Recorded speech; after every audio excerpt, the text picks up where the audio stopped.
Dominica, a small island nation in the Eastern Caribbean, is embarking on a journey of monumental change, underpinned by the Citizenship by Investment program. Dominica's CBI program was established in 1993, making it one of the longest running of its kind. In the 1990s, Dominica faced significant economic challenges, including a decline in the banana industry, which was a major contributor to the country's GDP. The government sought to diversify the economy and attract foreign investment to stimulate growth. In 1993, Dominica introduced the Citizenship by Investment program, allowing foreign nationals to acquire citizenship in exchange for making a significant investment in the country. In 2002, the program was revamped to include a more streamlined application process and increased investment requirements. In 2012, Dominica introduced the real estate option, allowing applicants to invest in approved real estate projects. Dominica's CBI program continued to gain popularity due to its competitive pricing, efficient processing, and generous benefits. The government has continually updated the program to include new investment options, improved due diligence, and enhanced benefits for citizens.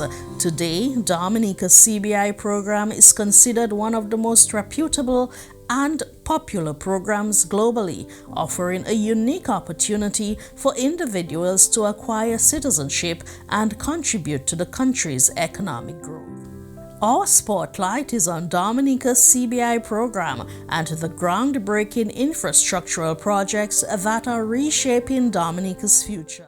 The Caribbean island nation of Dominica is known to many nomad capitalist viewers as one of 5 sovereign countries in the Caribbean that offers citizenship by investment. Make a donation or an approved real estate investment, get a passport in a matter of months. So, Dominica's citizenship, visa-free access to about 140 some countries, including the European Union, including Russia, including a lot of the Americas and Southeast Asia. It's not a bad passport. But what I like about Dominica, what I've always respected about them is, they've been offering their CBI program for almost 3 decades now. And as they get so much revenue from that, actually more than half of the country's revenue comes from CBI. From some of the statistics I've seen.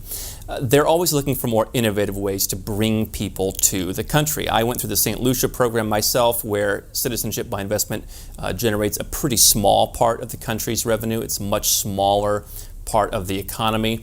And so they haven't been looking at as many programs there. I think St. Lucia is a great country to be a citizen of, but Dominica has always been a bit more aggressive. There's certainly pros and cons to that, but I respect the fact that they're looking at a way to bring entrepreneurs to the country. Dominica's Citizenship by Investment program has been instrumental in transforming the island's infrastructure, and Prime Minister Roosevelt Skerrit's vision has been pivotal in driving this growth. The CBI program has been a game changer for Dominica's economy, attracting foreign investment, creating jobs, and stimulating economic growth.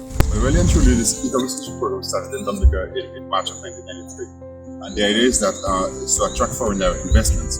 Under the program, someone can apply to become a citizen, and they would qualify if they invest in one of two things. It could be a direct investment into the government fund. It's called the Economic Diversification Fund or Economic Development Fund, and or they could invest in a real estate. One who has to apply, you can't apply directly to the government, you must apply first through an agent. So the government has appointed a number of agents to serve between them. So basically, someone interested in becoming a citizen, you first have to go to an agent. The agent must know the client, and then the client will provide all the documents to the agent, who will then come to the government and apply on your behalf. Once that's done, once the application is in, it goes through a number of stages, a process for due diligence, where it's vetted by regional security and intelligence. It's then vetted also by international due diligence firms that work for financial companies all around the world. Then that information will come back to the government, who will do an assessment of the reports that come in and see whether or not the person qualifies. Once that person is qualified, is approved in principle, then the person will be asked to pay the investment fund. So when you apply, first and foremost, the government would ask the applicant to pay a registration fee and due diligence fees. Those fees are not funds for the government, but those fees will be used to pay the companies who will go out and conduct due diligence for the government on each applicant. After the government approves the person in principle, that person will then pay the government will give directions to pay the money into an approved account.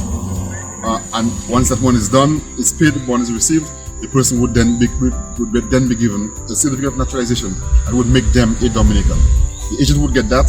The agent would use that application, that certificate, to apply for a passport, and the person would get the Dominican passport. And basically, that's how it's done. So I mentioned that there's the Economic Diversity Fund, which is the direct government fund, the direct investment in government.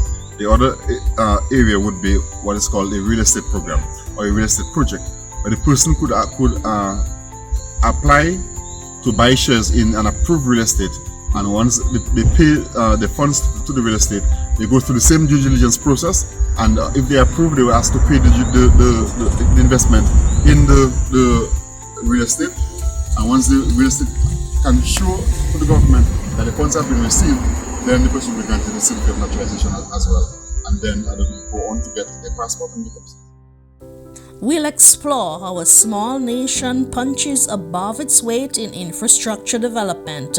Let's dive right into the National Employment Program, housing, hotels, the Cabritz Marina, the cable car project, wellness centers, schools, small businesses, the East Coast Road transformation, infrastructure and renewable energy ventures. These developments are laying the foundation for a modern and sustainable future.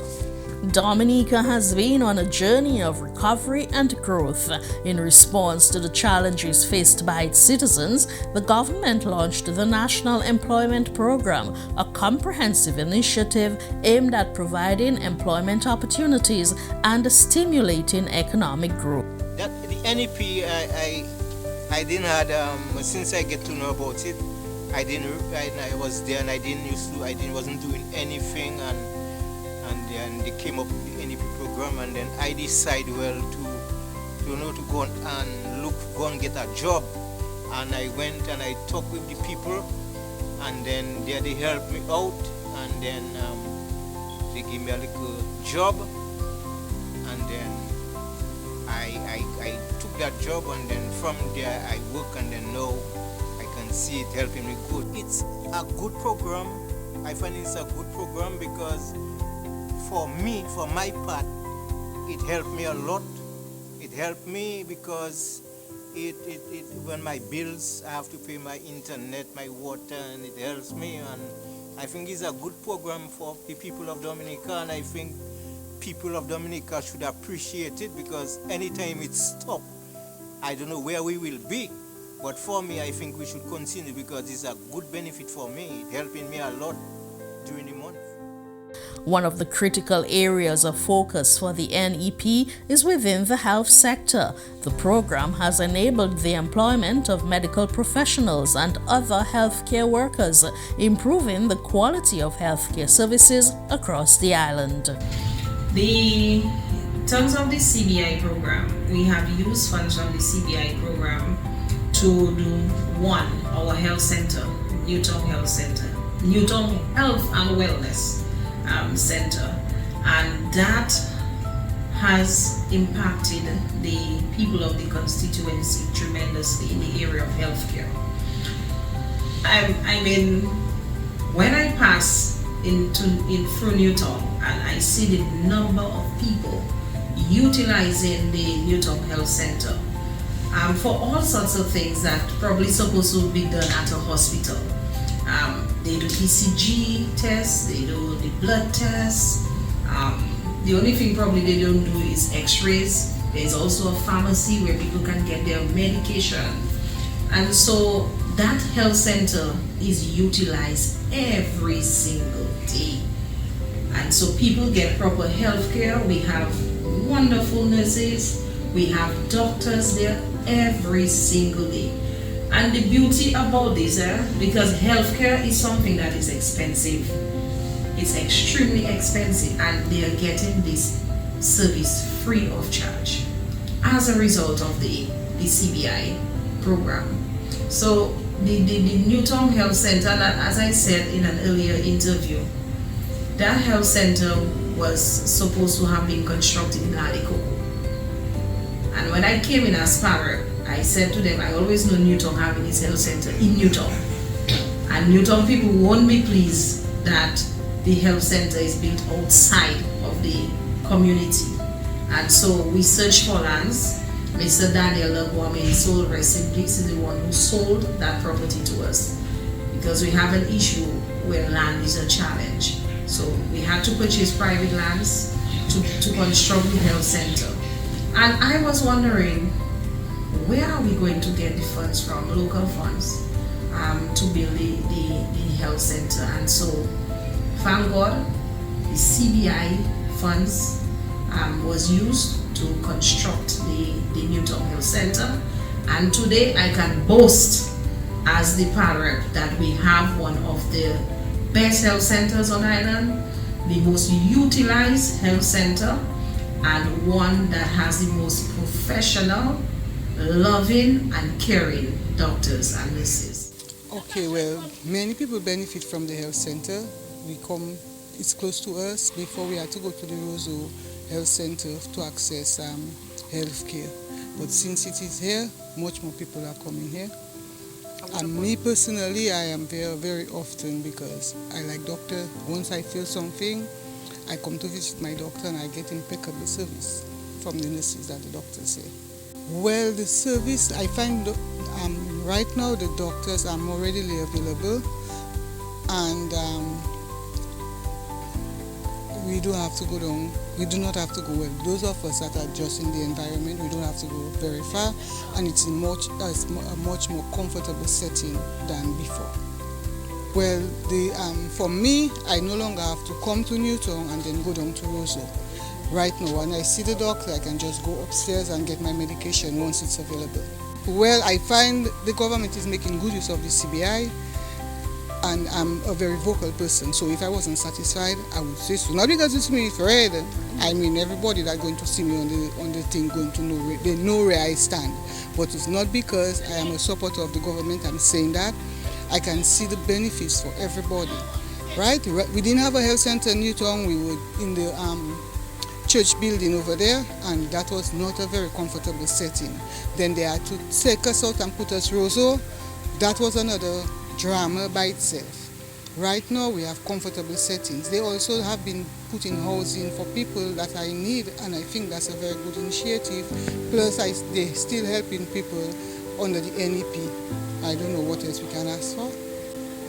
Imagine us not having the CBI program after Maria passed. Where would we have been? I think we would be done. And then I would have had to listen to my daughter and move, and I don't want to live Dominica. So I'm satisfied with what is going on with the CBI. The NEP has also had a significant impact on the public sector. The program has enabled the employment of public servants in office administration through the employment of clerks, data entry personnel, and other administrative staff.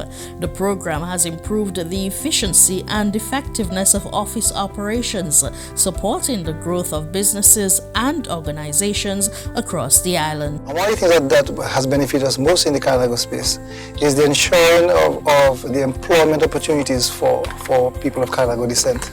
And stretching from Wakama all the way to Pigwa, that is the borders of the Carnival space, Cassabris all the way to Marigot, the borders. We see that the NEP, the National Employment Program, which I'm happy to lead as the minister, has become a pillar institution within our space. And it is very clear to us that this program has assisted a number of households. Within the Carnival territory, we have over 200 folks employed within that program.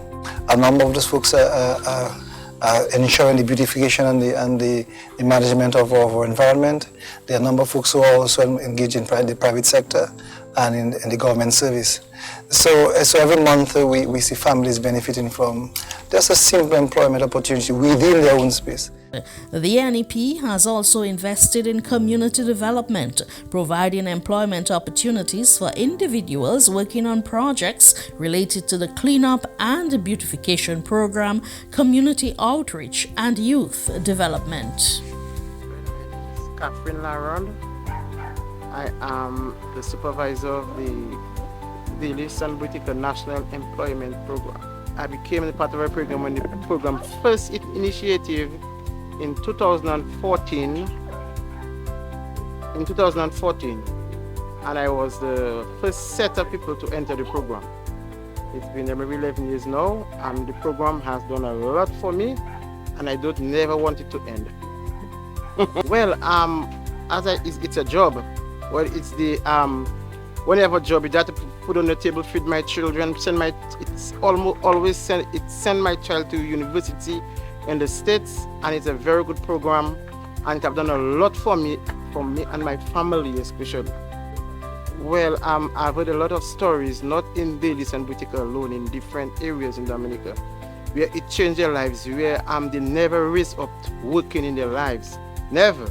And because of the NEP program, they got a job, and the job has done a lot for them, a lot for them. For the children, there's some people who were single parents, and their child father wasn't taking care of them. At the end, they had a job. Some of them were bringing their child on the job with them. I show you how important the job is. They bring their child in stroller, and they said it is a very good program. And they never want it to end. Well, the CBI program is very important for Dominica because it's not like the government. Not every time the government gets money in different areas to provide for the nation. It's because of the CBI, that's why the NEP program was initiated, and many other programs in Dominica. If it wasn't for the CBI, a lot of people will be out of jobs. I say without the CBI program, a lot of Dominicans would have gone to maybe other places in the world. I tell you, a lot of Dominicans would have gone out of Dominica. So Dominica would have been underpopulated if it wasn't for the CBI program. I can tell you. The reality is, my dear friends, we need $5 million every month to underwrite the operations of the NEP. Now, we all in Dominica understand and appreciate the positive economic and social impacts which the NEP has on several households across Dominica.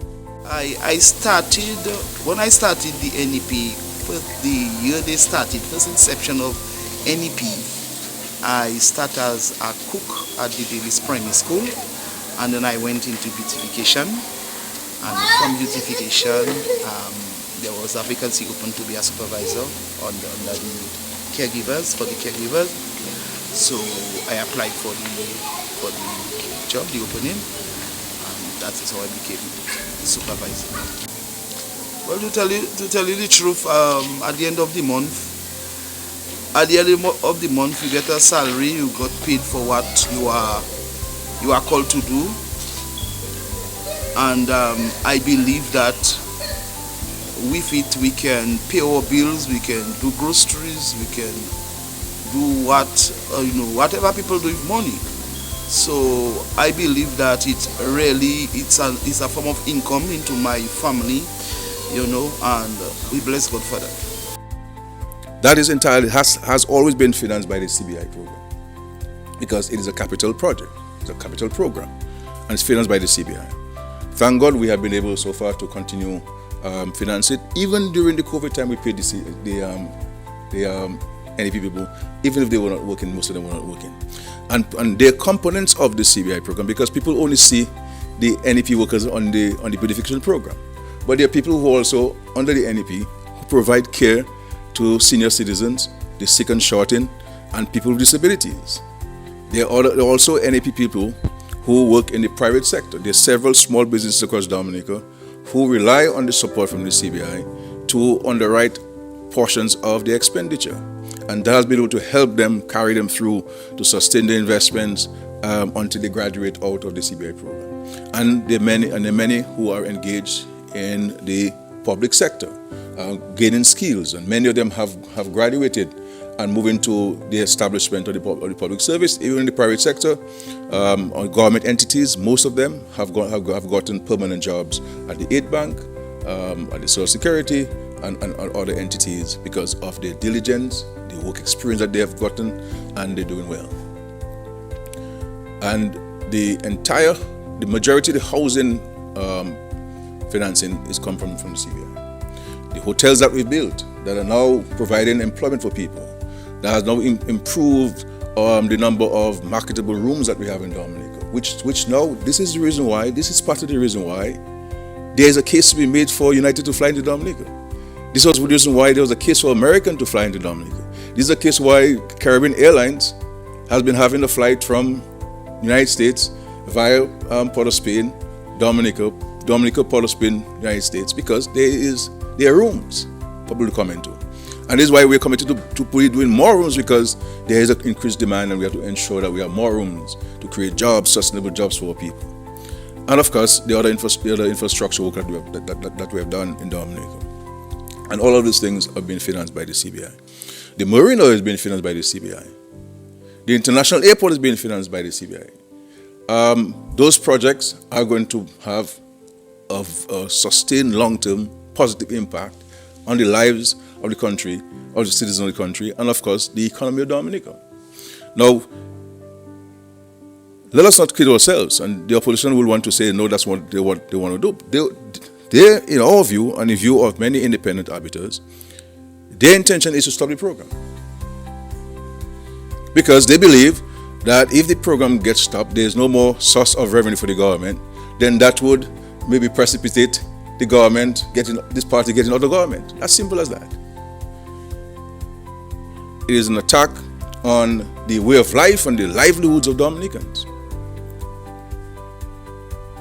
That the Yes We Care program, which is a program that is providing home care to senior citizens, many of whom who have helped build this country, or the foundations on which we're building this country, but who for one reason or the other did not meet sufficient Social Security or Provident Fund contributions, and find themselves in a situation they either live alone or unable to pay for someone to care for themselves. And the government has this program that we send people to clean their homes, to bathe them, to cook for them, to let them feel that that we do care in Dominica, that we do have a caring nature within our DNA in Dominica. Oh, I can tell you. I tell you, the people are very appreciative of somebody, one way or the other, coming to give care to them. And at the end of it all, it is being funded by the CBI, and then to pay the caregivers and the patients as well, the clients, some of which have no one to care for them. So we have some who comes in Monday, Wednesdays and Fridays to give care to them. There are some who, especially those that are bedridden, the caregivers, they come every day. And of course, as you know, that their family is the number one, caregiver in the part of the people's lives. So it's like a support to the family. And it really changed them, and to come to see them bathed and they are clean, their hair are combed, their beds are made and they are fed, and even those that need medical attention, they receive medical attention, they receive their meds, and you just name it, And I believe, the elderly that have been cared for, and we just bless God for that, for the CBI and also the government for really putting that policy in place to really look after the elderly. And this program has been financed entirely by the CBI program. After Hurricane Maria's devastating impact on Dominica, Prime Minister Roosevelt Skerritt announced at the United Nations General Assembly the bold plan to become the first climate-resilient country in the world. To achieve this goal, the government leveraged funds from the Citizenship by Investment program to rebuild homes for citizens free of charge. This initiative has led to the construction of thousands of disaster and climate-resilient homes across the island. These efforts demonstrate Dominica's commitment to building back better and smarter, with the focus on climate resilience and sustainability. We run a very robust and very transparent CBI program. This program has helped the country in times of natural disasters and in terms of ordinary times. Since I became Prime Minister of the country, we took a deliberate decision that the CBI funds will not be used for recurrent expenditure, because we never wanted to rely on it as our source of recurrent expenditure. And we decided that those funds will be used for infrastructure, government investment, and also the paying down on expensive debt or national debt. And we've been remaining true to this. We only started using the CBI funds after the hurricane. Revenue dropped, no tax revenue coming in, you have to rebuild, and we started using some of those funds for recurrent expenditure. And also during COVID time, when everybody stayed home, both in the public and private sector, the government had to pay the salaries of all public officers, and the government also supported many private sector entities in paying the salaries of officers or public their workers, because we want to ensure that in difficult times the dignity of the human being is assured and maintained, that people can take home a pay and pay their mortgages and to take care of their families. And we maintain this. And of course, during the hurricane, after the hurricane, we used the 90% of the funds that we used came from the CBI funds to provide roofs on people's homes, provide food that we purchase, to clean up the massive destruction and debris which existed. Monies we used for small business support, for agriculture, for hotel industry, for agro-processing and manufacturing, at 2% and 1% loans at the aid bank, and in many cases grants. Since the establishment of the small business unit, we've given in excess of $67 million by way of grants to small business owners across Dominica. And this is monies we use also to pay for students studying overseas. These monies that we use for building roads and bridges and hospitals and health centers. And of course, the housing revolution, the complete relocation of Petit Savan and Dubic, and of course, in the Joe Burton area, and several housing interventions that we've had in Grand Foy, in Laplin, in Dalis, in Portsmouth, in the Cottage constituency in Lago Portsmouth, and Cotton Hill, Georgetown, and you can name every single community in Dominica. Every single person has been touched by the program. And of course, we continue to work with both our regional and international partners in addressing whatever issues which may arise from time to time. The world is an evolving world. The challenges which you confronted 10 years ago, there are new challenges and emerging challenges that you have to confront, and we have been working in the international community in addressing those issues. We've been working very closely, for example, with the United States government through the Treasury Department, who came and provided us with the 6 points that we were able to implement, and we continue to work with them. Since the meeting in St. Kitts, we've had 2 meetings with the U.S. Treasury, one in Miami and one in Grenada this year, as a follow-up to see where we are and what we're doing and how we're doing it, and we continue to engage all our partners in this. We've also signed this MOA, which speaks to a number of issues where we can do things jointly. It's something that Dominica had been proposing for many years, and I'm happy that finally we were able to get the concurrence of the other governments to sign on to the MOA, to put in place a number of things that we can do jointly. And one of the important aspects of this MOA is the setting up or the establishment of an independent regulatory body that would regulate and oversee the operations of all of the CBI programs in the region. All of this is an effort to enhance transparency, enhance due diligence, and also allow for independent arbiters to come in our program and see what we're doing that is right, see what we're doing that may be not totally correct, and see how we can strengthen the systems to ensure that the robustness of our due diligence is important. We in Dominica on our own, we have done a number of things. And one of the major things which will come into effect in the first or next month, October, is the establishment of an independent due diligence unit, which will be under the aegis of the FIU, and so they'll be responsible for reviewing all of the files and advising on which applicants will be successful or not, based on the due diligence reports and also based on the report from the GRCC. All of the persons who will be working in that unit have been vetted by the RSS, Regional Security System, and the GRCC, so that we maintain the high standards that we have maintained over the years.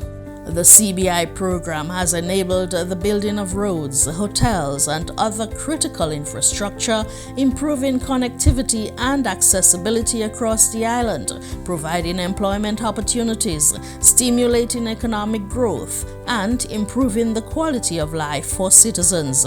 As the program continues to evolve and grow, it is clear that its impact will be felt for generations to come. The construction of the world's longest cable car in Dominica is 60% complete, with the contractors aiming for completion by the end of the year.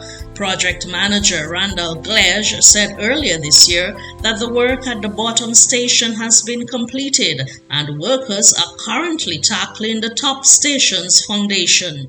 We're around 60% complete. Yeah. So our actual construction has been, we're in the third year of construction. So the material ropeway took a lot of time to construct, but now we're well underway of the actual cable car itself. So we're targeting the end of the year for completion. We're very grateful to be here, and we're very pleased with the progress, the coordination on the site, the engineering that's been employed, taking all safety precautions in the construction, design, and of course in the construction. As would have been indicated to you, there are 290 people employed, doing various things. There's the knowledge transfer that's taking place. The Carbogisol is being operated by a local Dominican, taking stuff, materials back and forth to the top station and so on. So, and there is an intrinsic desire by many to see their employment transition into permanent employment that's beyond construction. And I think quite a number of people are positioning themselves for various positions that they're aware of, and various skill sets that will be required. So they're very keen to learn. I think beyond the construction and of course during the operation of this is all geared towards attracting more visitors to Dominica, and those who come can have opportunities for other experiences, because the tourists want to have a varied offering of experiences, attractions, and what we're seeking to do is to use our natural beauty or natural sides and to see how we can take advantage of them by the same way respecting the environment. And within the design and in the construction of this cable car system, due care has been taken into minimizing the impact on the environment, and it is evident for a massive project like this. You do not see scarring of the landscape. The Boiling Lake is a major attraction. There are many Dominicans who would like to go there, but who, for one reason or the other, cannot take on the trek. We have increasing number of tourists coming via the cruise ships who want to have different offerings, and one of the things that we have to be mindful of as a country, which is a negative for many countries, is that we have to minimize how many people come to one site, and so we do not have an extraordinary impact on those locations. And this is why you say that we have increased the number of attractions in Dominica, number of sites, so that we can spread the tourists when they come and not concentrate on 2 or 3 areas. And of course this will add to this. So with the construction of the airport, the construction of the marina, the introduction of the geothermal energy, which will reduce the cost of energy for consumers of electricity in Dominica, with the coming on stream of the cruise village that will allow for docking of mega ships. There is a heightened interest. As a matter of fact, last year I led a delegation to Florida to meet with several of the cruise lines, all of the major cruise lines, and they're all very keen on this particular project and seeking to position themselves to start taking advantage of it. So we're just looking forward to the commissioning of the cable car. It is an extraordinary project, the longest cable car in the world to the second largest boiling lake in the world. I mean, there's a story to be told in this. And those of us who know the Dominican terrain, who know these areas very well, I mean, from Loda up to the boiling lake, there's so many interesting things that you can share with those who are on the car. The update was shared during an official visit attended by Prime Minister Roosevelt Scarrett, Housing Minister Melissa Scarrett, and Tourism Minister Denise Charles Pemberton. Spanning 6,600 meters, 6 miles, and featuring 2 stations and 20 support towers, the Dominica cable car will take visitors from the Rosa Valley to one of the island's most distinctive natural sites, the Boiling Lake, within 20 minutes. Dominica's Prime Minister Roosevelt Scarrett said the island would be the first to build a climate-resilient housing for vulnerable citizens. Despite the island being a small economy, it is investing heavily in projects that aim to boost its resilience against climate change, expand the economy, and improve the quality of life for its citizens.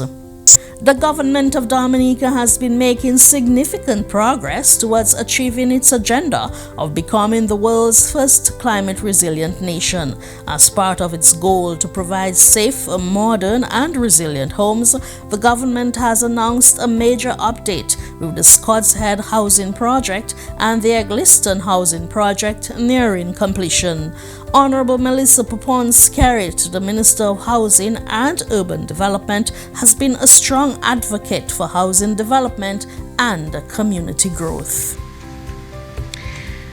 It is truly an honor to stand here as we celebrate another significant milestone in the Ministry of Housing and Urban Development, a collaborative effort to deliver 60 homes to deserving families through 2 transformative housing initiatives, 54 under the HRP and 6 under the EDF program.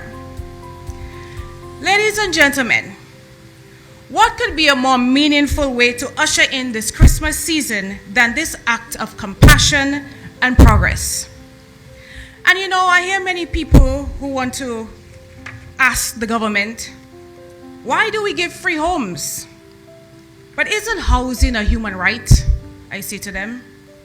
Isn't it our job as a government to ensure that people of this country have a right to sleep at night without fear? Homes are not a luxury, they are a necessity. A home is not just a structure. It is a foundation for stability, a source of security, and a cornerstone of dignity. For families who have endured years of uncertainty and hardship, the opportunity to own their land and house is a lifelong dream that signifies a permanent investment in these families' futures. And so the recipients of these homes being handed over today own their property. However, sadly, their homes were destroyed by Maria. So I ask this question in situations like this. What do you say to a single mother trying to make ends meet after a home was destroyed? Or to a retired farmer who cannot physically work anymore? At your age, do you send them as a government to the bank knowing that they're going to be turned down? Or simply that they're stretched too thin and simply need that extra helping hand to see them through? And ladies and gentlemen, this is what this government is all about, lifting people up and out of poverty. I go to my pirates, I go to Mistress Melissa Skerrit-Popon. So I talk to her and I tell her my situation and she come and watch. My parent tell me, well, he will make me get an apartment and he make me get that deal. Well, it changed it good way. I feeling very good. Because right now, when rain falling, I doesn't even hear if I don't go outside there, open the glass. I doesn't even know if rain falling. And when I was living in Pong, I used to put one basin, one pail in the corner of the house.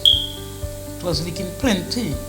I didn't have bathroom, I don't have toilet there, nothing, light, nothing. The house didn't have nothing in it. Every night I pray and I say, God, open a way for Melissa and the Prime Minister. But if it wasn't for them, I wouldn't be where I is there. Well, it benefit plenty, plenty. I can say that for what I see that PM do, benefit plenty. Well, Dominica will be nowhere if we didn't have that. So it benefiting us. Ladies and gentlemen, this government will never stop fighting poverty. And one of the most effective ways to do that is providing housing. And this is why we remain steadfast to our commitment to build 5,000 resilient homes by 2030. And I can tell you that we are well on our way of accomplishing this feat while breaking the cycle of poverty. Because we believe in everyone, regardless of their circumstances. They deserve a chance to thrive, to belong, and to be successful. These programs are partnership initiatives where the government of Dominica has played a central and active role in securing and financing the resources that are transforming lives across our nation. Through the vision and the leadership of the Honorable Prime Minister, we negotiated with the World Bank and the European Union, securing both grants and loans that help reduce the financial burden on our most vulnerable families. So let me be clear, no international organization, no matter how big they are, would make this level of investment if they did not have absolute confidence in our ability to manage, oversee, and account for these funds. And so let us continue to focus on what truly matters. Rebuilding our communities, providing homes for our people, and creating a stronger, more resilient Dominica for future generations. To our beneficiaries here today, don't forget the most important thing.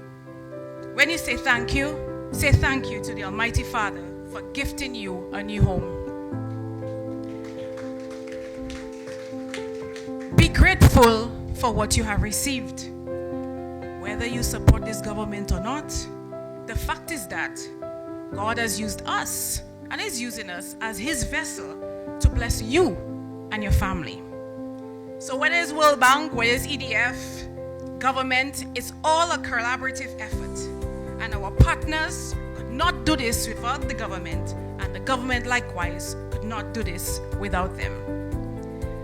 I must extend my heartfelt gratitude to the World Bank team and the HRP office for your hard work and your dedication in seeing this project through. Also for your efforts in addressing complex land issues. The Attorney General Chambers, legal aid, the social specialists. A significant intervention this year came from the Ministry of Finance. Thank you, Minister, as well, for the approval of the payment of the land registration and the associated fees for 12 beneficiaries at a risk of ineligibility. It was a timely action, leaving no family behind. We wanted to make sure that they qualified under the HRP housing. In the Kalinago territory for the 11th EDFB Envelope State and Resilience Contract for rehabilitation following Hurricane Maria, this commitment to resilience shine even brighter. And to date, under this program, 36 homes have been handed over, with 6 more today and 2 under construction, bringing us to 96% of housing program target.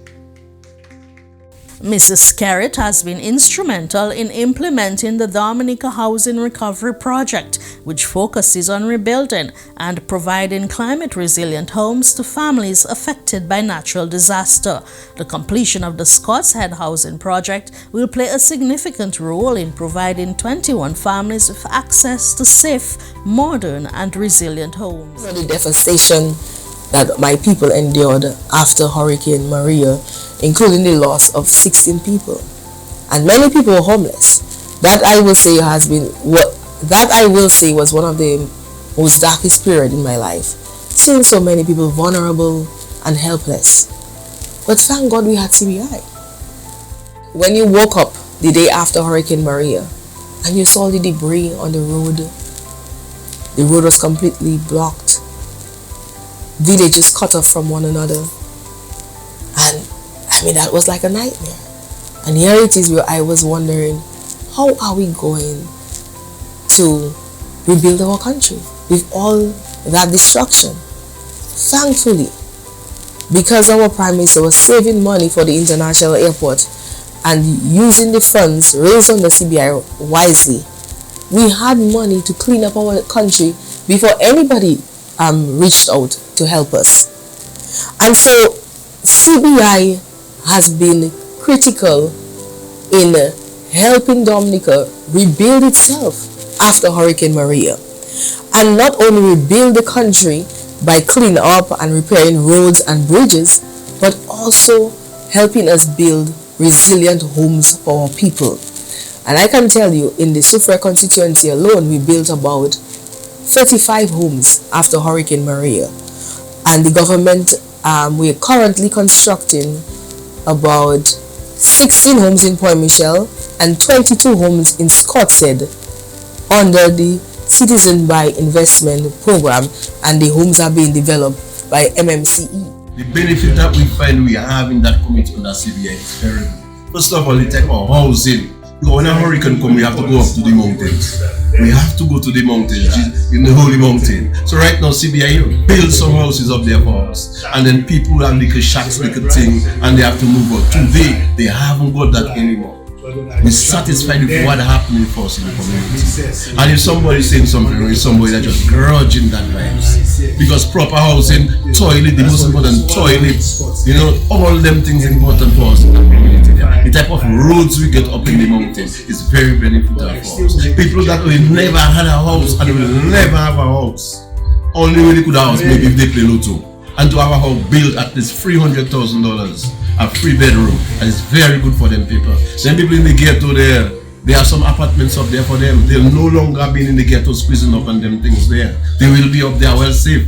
So that has been so, the program has been so valuable to give my people hope and to ensure that those people who lost their homes after Hurricane Maria, I'm saying to you that if someone builds a home, you would have saved your money for a few years, you worked hard, and you go to the bank, you take a loan, and you construct your home. You're living in your home for 5 years, and then suddenly a hurricane comes, and you're homeless. That's a major loss, because that would have been over 15, 10, 20 years of hard work. And then you are wondering, where am I going to get the security, the funding again, to get another loan, to build a house? And here comes this government and saying that we are going to rebuild your home. That is a major investment in your people. And so that person now has hope. That person has something to look forward to. And that is what this Dominica Labour Party government has done using CBI. Empowering people, restoring hope. And so this program has enabled this government to construct, as I said, 16 homes in Point Michel, 22 in Scottshead. And I cannot wait for the families that will receive those keys, because I can tell you, apart from the having a resilient home, that is now an asset the person has. And once the person has that asset, the value of that asset, each home costs on average about $300,000 to $400,000. So you know who your net worth was about, let's say $100,000. has now been increased by 300%. That is empowerment. So you now can use that title you will get for that house and go to a financial institution, create a business for yourself, help your family. And so this government has transformed lives using the CBI program. We have improved infrastructure, and we have definitely transformed the tourism sector. And all that means is that Dominica is on the rise. Dominica is on the move. And I can tell you, I didn't even mention the construction of the Marina project, which will help upgrade the yachting sector in Dominica, and all the mega yachts are going to come in. So the opportunities ahead are great because of the CBI program. We have used it as a tool to diversify the economy, and the only people that are going to realize the gains is the people of Dominica. So the future is bright for our country and for the people of our country, and that is why I want us to remain positive. What I will say to all Dominicans, this is a time for us to position ourselves to see what business I can start, what service I can provide. This is what we should be thinking of, how we position ourselves to capitalize on the investments that this government is making to further advance our own dreams and empower our children and live more comfortable lives. The Eccleston Housing Complex will provide a shelter to 16 families with the aim of enhancing and elevating the quality of their lives. The CBI program has been used to do so much development in Dominica. This particular project that we speak of and where we are was funded by the CBI. Now I know there are many who are bashing the CBI program, who are trying to stop the CBI program by going to the courts, by trying to plant things in the minds of Dominicans, the average Dominicans, to get them to protest against the CBI program. But we have seen, not only in Dominica, the region and the world have their own CBI program. And we should not try to destroy something that is benefiting the average, the common, and the most vulnerable people in our society. And this is a testament of one of the projects that is done under the CBI program. The Dominica Labour Party is a party that is known for taking care of the most vulnerable amongst us. And so the Prime Minister embarked on a housing revolution. And so there are various programs. You have housing programs that was taken via loan from the World Bank to assist people who were affected by Hurricane Maria. You also have another program where housing is concerned in terms of repairs to people's homes. And the other program is to construct apartments for people. There's a lot of pressure for housing, and the need for housing in Roseau South is great. One of the things that we have been challenged with is land. And as I said earlier, that we had to purchase this property from a private individual. Government does not have any land for housing in the Roseau South area, so it makes it extremely challenging for us. And we searched, and we are still looking for land. We have a strategy, especially for the people of Newtown. We're working on some things. I won't let the cat out of the bag, but we're working on some things, and the Prime Minister has made a promise to the people of Newtown in particular. And so we're working on it, and we're hoping that we can see some houses being built in the Newtown area. But that would mean that we'd have to acquire private properties to do so.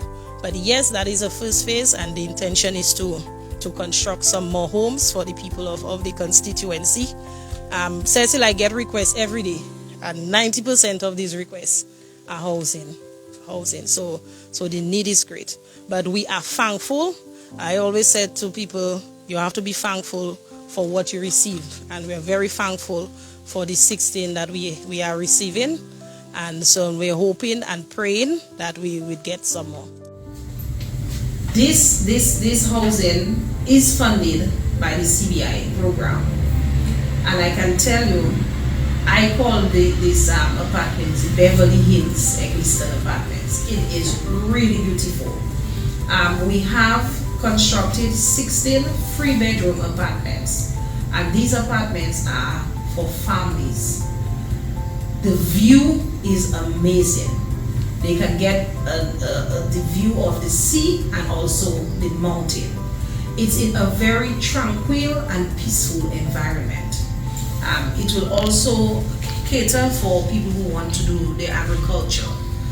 The recipients, some of the recipients, well, we have not handed keys as yet, but there are few people that we must give keys to those apartments, especially from the Eggleston and Girardel area. Because, you know, some people tend to forget that we were hit by a hurricane, and we still have people who are in need of homes. We still have people who are in shelters, whether it's by family or otherwise. And so they have said to me that, Para, as soon as we get our keys, we're going to beautify the area. We're going to plant our flowers, we're going to plant fruit trees, and that is the perfect environment for that. We have the best soil in Eggleston and Girardel, and we are known for the flower basket. Everything is done, everything is completed, the electricals, but what we're missing to do is the road, just to finish the aesthetics of the outside of the apartments. But these apartments are beautiful. 3-bedroom apartments with hot water, dining, living, laundry. I mean, what more can somebody ask for? And the people are not paying a cent. That is going to be gifted to the most vulnerable among us. And that is what Cecil, the CBI program, is doing for people. That is the type of impact. So if somebody gives you a house, a 3-bedroom home, I mean, that is a lot. And so we have the marina going to be constructed. We have a number of hotels around the island, not only in my constituency, but around the island, that has created so much employment for the people. For example, in Lale Coco, in my constituency, we have the Ocean Edge Hotel. They're going to need security officers. They're going to need mixologists. They're going to need housekeeping people. They're going to need grounds people to clean the place. They're going to need fish to feed their guests. They're going to need flowers to beautify the area. And so a whole host of jobs is going to be created as a result of the hotel. And thank God, that hotel has been constructed through our CBI revenue. So in all, Cecil, it will be impactful. We just need to finish our marina.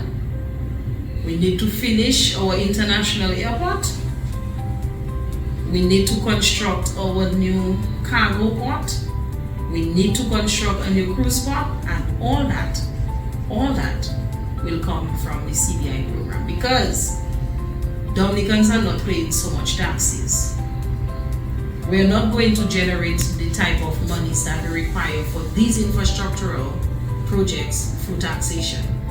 We might have to take a loan, and as I said earlier, we have no mother, no father, godfather. So countries now will not give you grant funding like that. So we have to find a creative way to bring in revenues to the country, and the CBI program will do just that. The Cabritz Marina, which is under construction, is set to attract hundreds of yachts to the destination. The official groundbreaking ceremony for a new marina in Portsmouth was held on May 25, 2024. The vision for a marina has always been in the plans for the development of Portsmouth and the Cabritz. Portsmouth is considered to have the best geographical and natural amenities for a marina. So we started off in November of last year at full speed. The initial part of the project was held up simply because we had to identify a dump site because of the nature of the material we are removing. We could not put it on site, So we had to find an alternative site to actually put what you call a temporary waste storage area. The intention is to lay it out there for a period of time, and then when we are developing the mangrove swamp, the revetments and all the other surrounding infrastructure, to use that same material and repurpose it. So that gave us a little 2 months hiatus on the project, but right now they have completed the preparation of the dump site, and what they are doing now is accelerating the access routes to allow for dredging works to happen. Just to give you an idea where we're at the current moment, this area where we're standing now is the west-south border of the future marina. So this eventually will be the basin where all the boats will come in and dock. All right, so that's this area currently. What we're doing, as you can see in the background, is materials being transported from the dump site, the material that's being dredged will be deposited on the dump site. Materials harvested, being trucked across the road, and what he's currently doing is building a network of roads for us to gain access for the dredging purposes. Right, so that's what you're seeing currently. In the north, we are so happy that it started, and we're happy for the opportunities that it will present to our constituents. So far, I was advised that we have about 10 local persons employed, which is the initial stages. And as it progresses, we'll have about a maximum of 300 persons employed at any one time on the project. And post-construction, we should have around 150 permanent jobs presented to us from this project. It's not going to only create employment on site, but we have to look at the ripple effects of this progressive investment, I must say.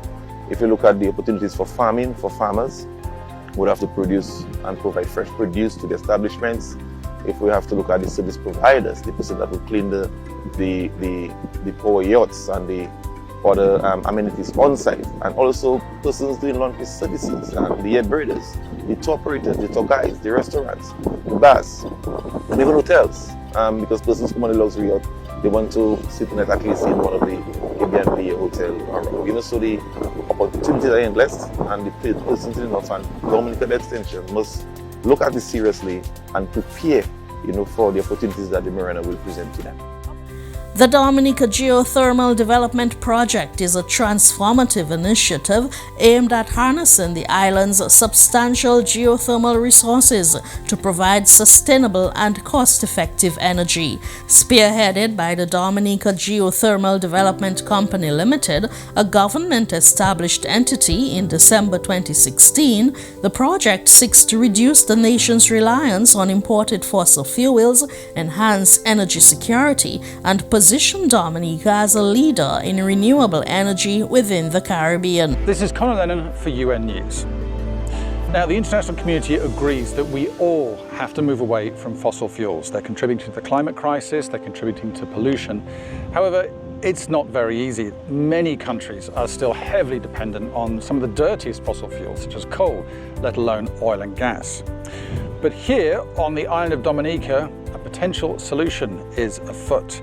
They've been working on it for a long time, but it is possible that this developing island state could become 100% renewable when it comes to electricity generation.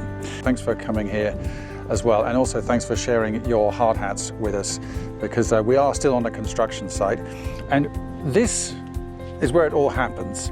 So explain what this piece of kit is, first of all, and why this is so crucial to your plans. Okay, so what we're looking at here is a geothermal well. But before we talk about the well, what's probably more important is what's beneath our feet, and that's the geothermal reservoir. So in this Roseau Valley, we have proven that there exists a really high quality geothermal reservoir which can be used for generating electricity and other uses. The primary focus of the project is the construction of a 10-megawatt geothermal power plant in Loda, a village located in the Roseau Valley. This facility is designed to harness geothermal energy from the Earth's heat, providing a constant and renewable power source. The plant's capacity is projected to supply electricity to approximately 23,000 homes, significantly reducing the island's dependence on diesel-generated power. The development of the geothermal power plant has attracted substantial financial support from various international partners. In December 2024, the CDB approved a US $34.8 million loan to the Geothermal Power Company of Dominica for the construction of the 10-megawatt plant. This funding aims to strengthen Dominica's energy security, lower electricity production costs, and significantly reduce carbon emissions. In December 2023, the government of Dominica and the Dominica Electricity Services Limited (DOMLEC) signed an agreement with ORMAT for the financing, construction, operation, and maintenance of the geothermal power plant in Loda. ORMAT will operate the plant for 25 years before transferring ownership to the government. The geothermal project is poised to offer numerous advantages. By replacing diesel-based power generation, the plant is expected to cut carbon emissions significantly, contributing to global climate change mitigation efforts.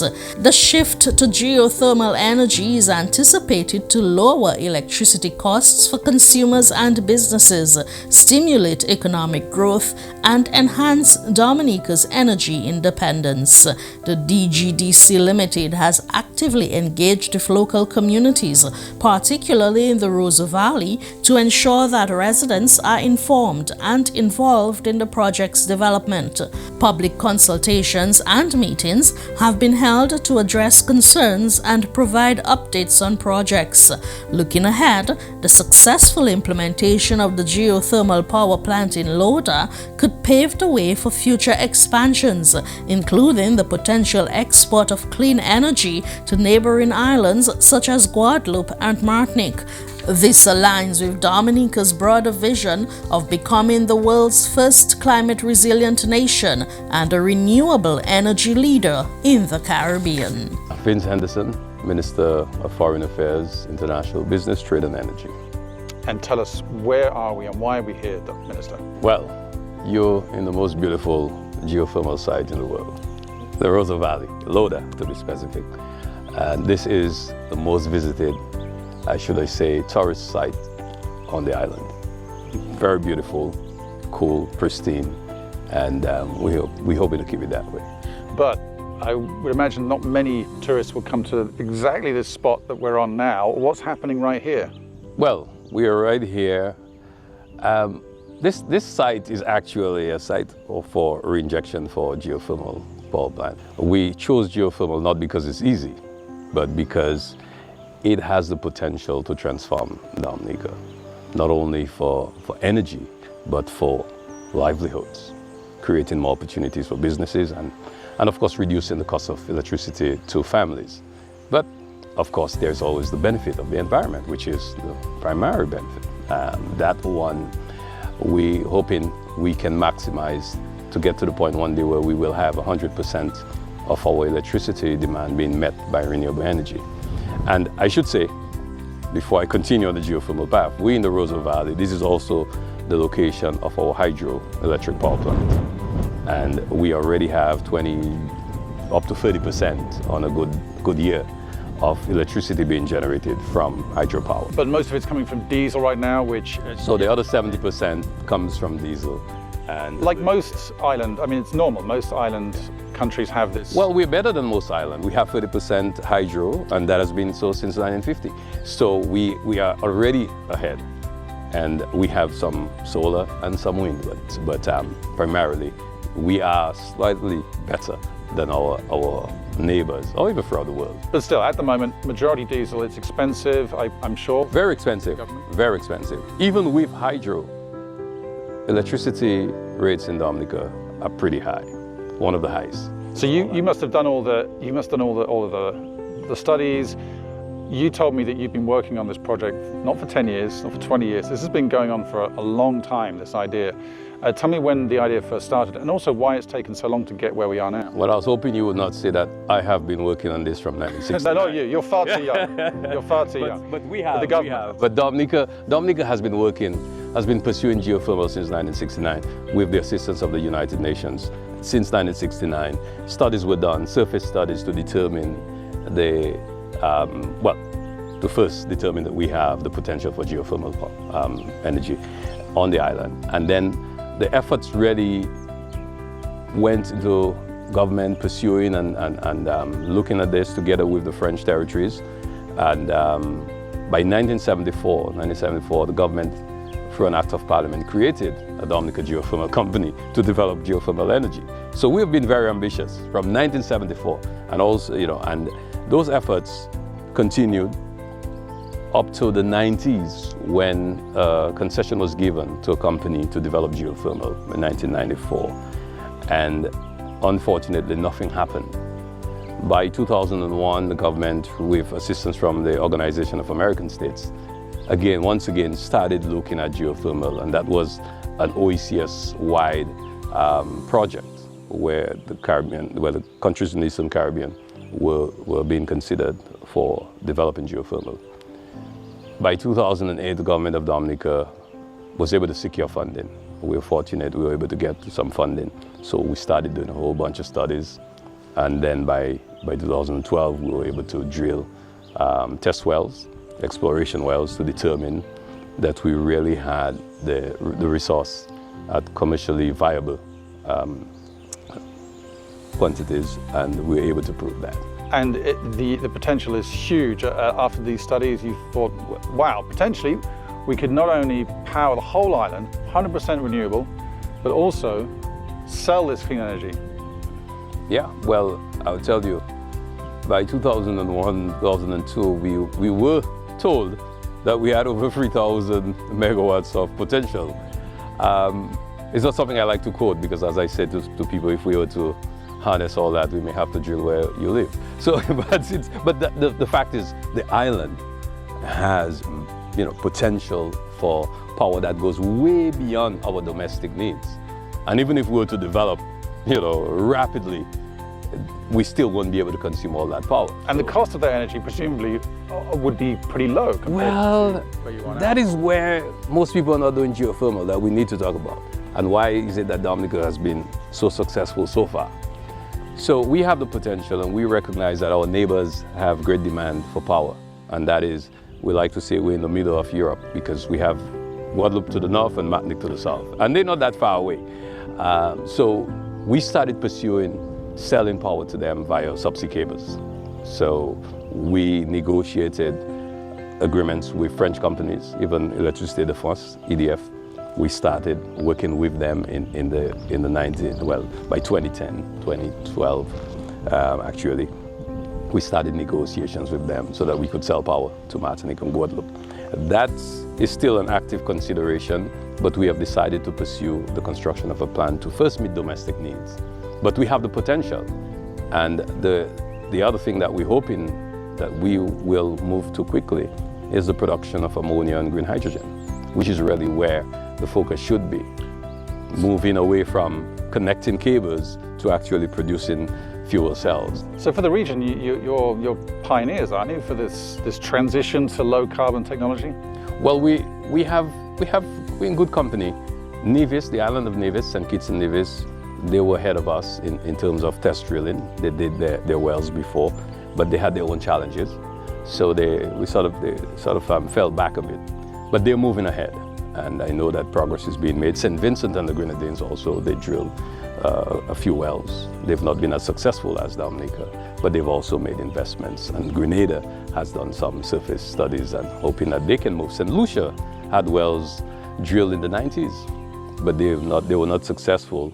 And a lot of it is down to finance, and this is the big issue. Let's talk a bit more about finance and what we call climate finance, Let's talk about that. which I know many countries, including yours, have been calling for more assistance from larger economies at UN climate conferences and other forums. Let's talk a bit about that. I mean, it's not just a problem for you, it's a problem for your neighbors. When you have these discussions at international forums, what are you pushing for now in terms of help to move to a cleaner economy? Well, that's a very, very complex, not the question, but the answer. So I'm trying my best to simplify it in my mind. But developing geothermal power is very expensive. It's very, very expensive, and even more so for small island states, because remoteness, the cost, diseconomies of scale, and all these things that we normally see in the literature, which are true. In our case in Dominica, we were fortunate because we got a combination of grants and concessional loans in order to get to where we are. So let's move now to climate financing. We are now accessing green climate funds from the Caribbean Development Bank and the Inter-American Development Bank to construct the power plant. But our biggest partner has been the World Bank and the government of the United Kingdom, at some point the government of New Zealand, and recently the US government have all contributed grant funding for technical support and sometimes for actual hardware in the case of the UK, where we were able to utilize $10 million for drilling. So the financing part has to be looked at in two separate, should I say, sections. One, we need to look at the actual initial work. Who finances that work that determines that in fact there is the resource? And that is where grant funding or some sort of contingent grant funding become very important. Very, very important. So all of the talk that is going on about renewable energy, especially with geothermal energy, if the international community is serious, there has to be some upfront investment by way of grant funding to determine those resources. Minister Henderson, thank you so much for being with us today. And one of the wonderful things about this country is that it's so lush, but that does mean that you get a lot of rain. So I'll let you get out of the rain now. As you can see at the back here, a lot of work is taking place. We are really on our way to constructing our 10 megawatt geothermal power plant. That currently, most of the equipment have been brought on site. We had a vessel in port over a week ago. The equipment have been brought on site. That includes the turbines. We're seeing the installation now of the cooling system, which is a huge radiator type system with cooling towers at the top. And that has been installed. So the construction of the metal frame took place a few weeks ago, and we've seen the installation of the heaviest part of the entire power plant. We've seen that being installed. We also seen the preparation for the placement of the turbines, and we're expecting to see installation continuing. And it seems that we are on target to meeting our completion date by December 2025. So we're pretty much, I hate to say ahead of schedule, but so far we're doing well, and I'm very happy. Well, we also have on site with us now a team from the World Bank. We have been working with this team for the last almost 5 years to get this project where it is today. And we're very happy that they can join us here today. And they are very excited to see that this project is actually happening. We're working with DOMLEC to ensure that DOMLEC is ready to take the power. And then we are working with the Indian company constructing the transmission network. And that too is another project that we will have the opportunity to talk about very soon. So we are moving on pretty well, and I'm very, very, very happy and feel confident that we'll be able to get this done. Dominica is also set to welcome a new international airport, which will increase the island's accessibility and attract more visitors from around the world. The government of Dominica has embarked on the country's biggest infrastructural project since its independence in 1978, the International Airport. This transformative initiative goes beyond trade and tourism. It promises new jobs, fresh ideas, and a boost to Dominica's economy. Importantly, the project is fully financed through the Citizenship by Investment program, placing no debt burden on the citizens of Dominica. My fellow Dominicans, it is with a deep sense of satisfaction, national pride, and a clear belief in a brighter, more promising future for Dominica that I stand before you today.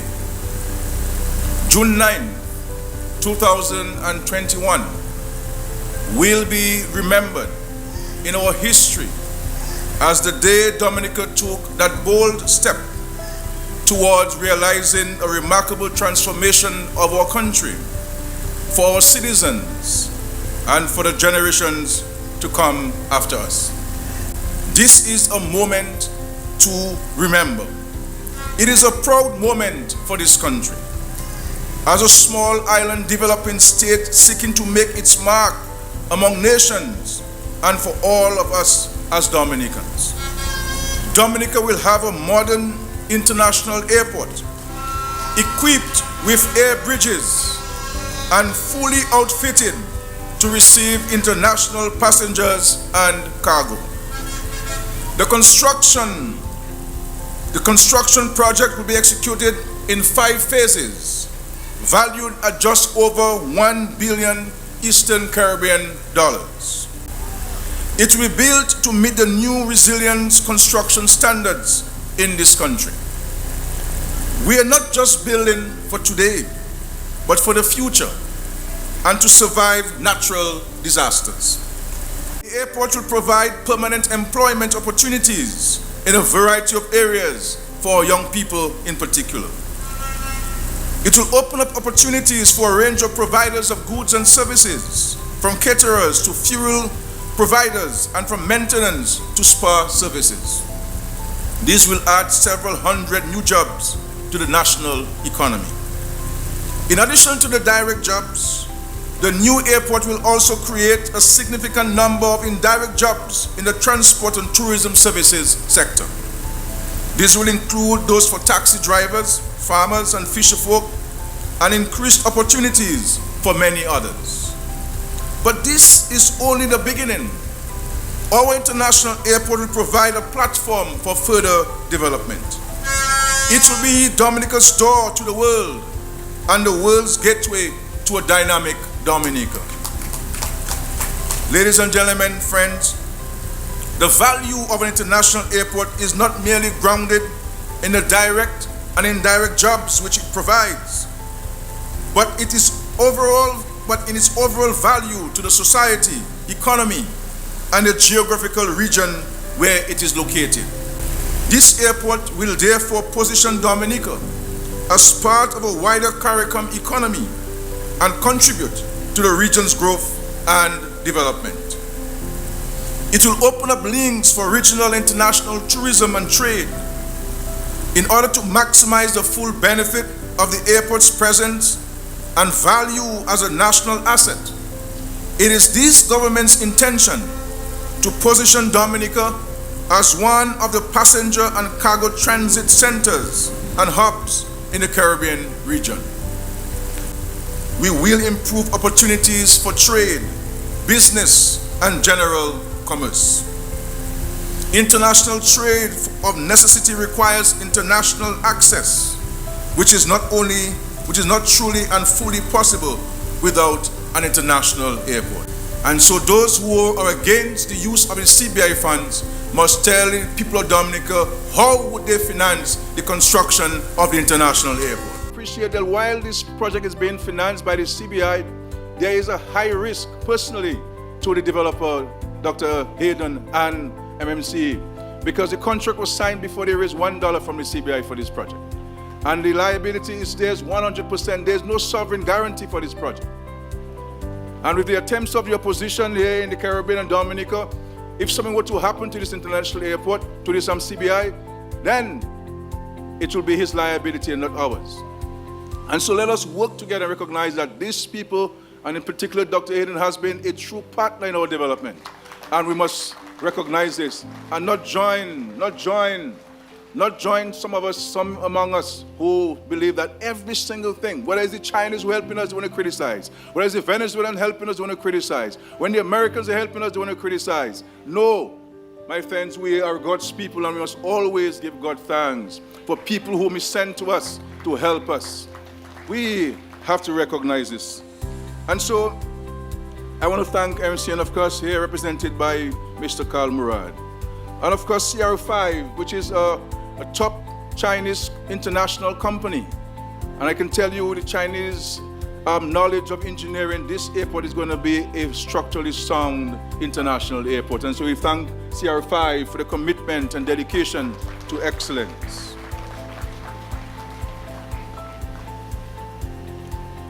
We're here, and some are asking, well, are saying, well, you started this project, why is groundbreaking now and not at the start? But the reality is, my friends, I do not want anybody to think that we're kidding with them. Because we have been working on this airport since Frank Barron as Chief Minister of Dominica. I wasn't even born when they started talking about international airport for Dominica. And I know that within us, every single government that has come to being in Dominica has promised the international airport. And that's never happened. As you know, it's 50 years this year since the attempt to have an international airport.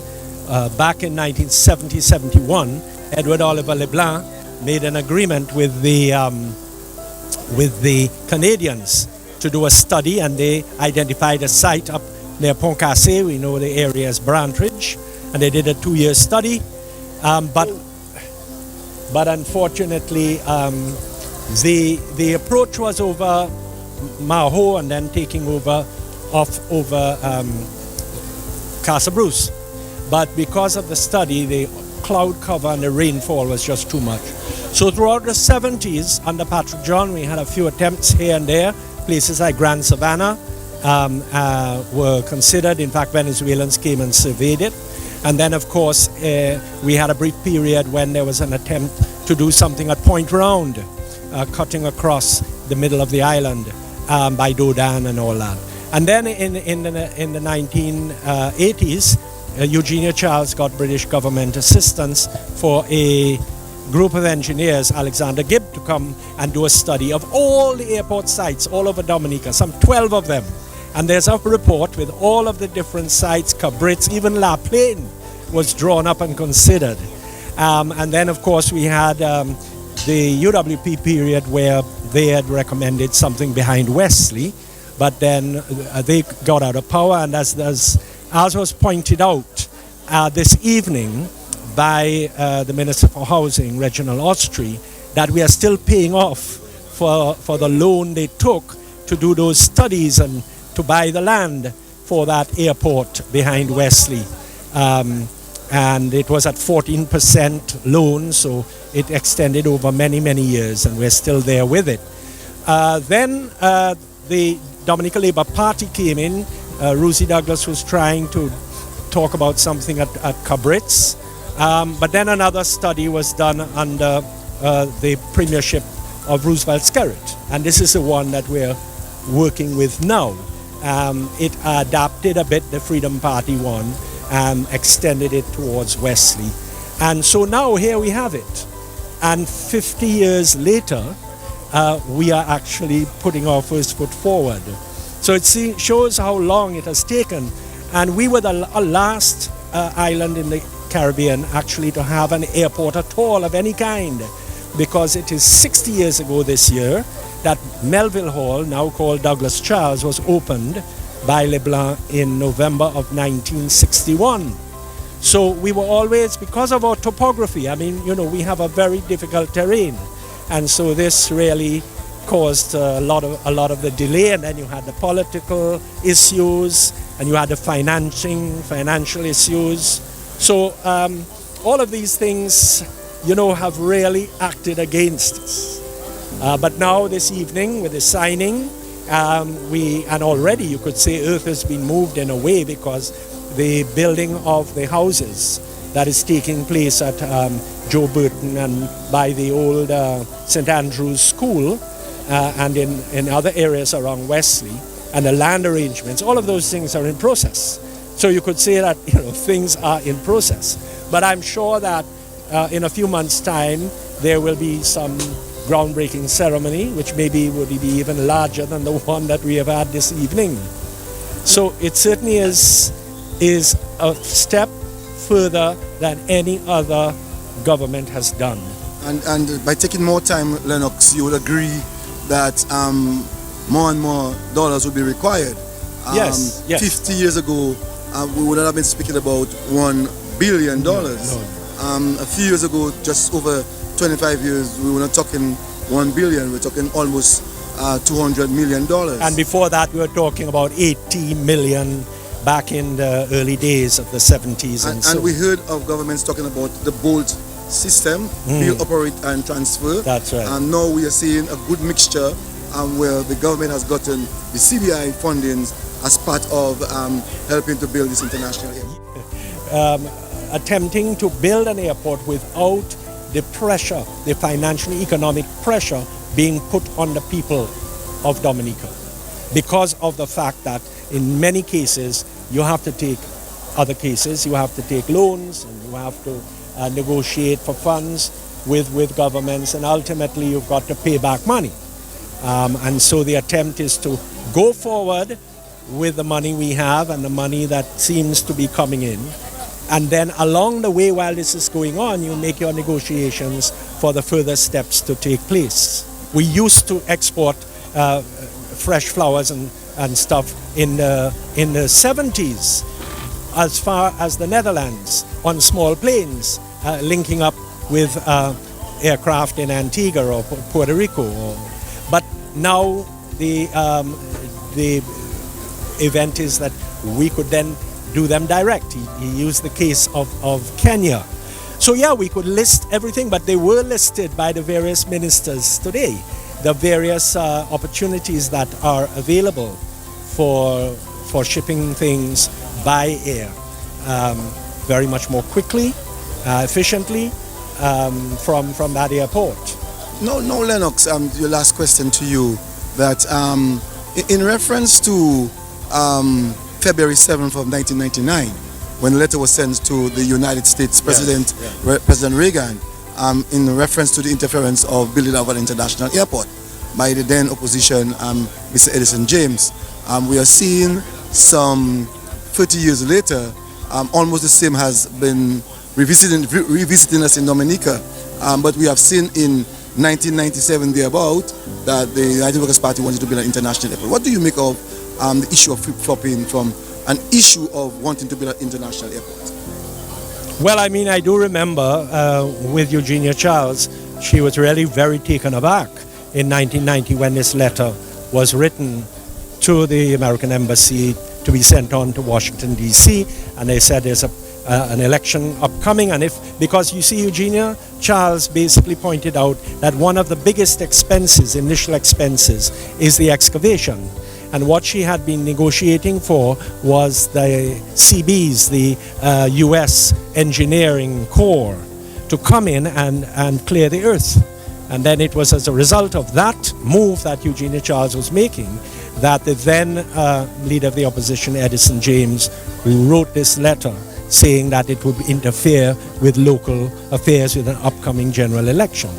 And of course, you see, what happens is then back in the late 1990s, after the UWP got in 1995 and then went up to early January 2000, because I've got all the notes, I attended that big meeting at Londonderry, that all of this was explained. There was this hope that they now would construct an airport. So it's almost been like any government who's tried to construct an airport, the opposition will try to come in and block it, because they know that achieving an international airport is such not only an economic and social plus, but it is a political plus. And this is the reality of the politics of the day because of that. I mean, besides the fact of the international airport, one of the things that hasn't been mentioned very often is that the new design will free even a small plane, even a Liat Caribbean airline plane or other, from having to go all up into Mont Diablotin and turn. That now you will have a more direct approach from either end. You can approach from the sea, from the southeast, from the southeast over Londonderry and then Londonderry Bay, and then from the other side over Calibishie and Woodford Hill. So it will be a great improvement, even if you are not an international jet, to be able to approach without those issues that for the last 60 years we've had to deal with Melville Hall, Douglas Charles. So you see, there's this other thing which people don't seem to be mentioning, but it's an improved approach, an improved layout for the ease of even general traffic that we have today. And so Dominicans have treated this as a false alarm when governments talk about international airport. And I wanted us to see, because I know that human beings subscribe more to the doctrine of St. Thomas, seeing is believing. And so we're seeing God's work happening here, and we can say, it is happening, ladies and gentlemen.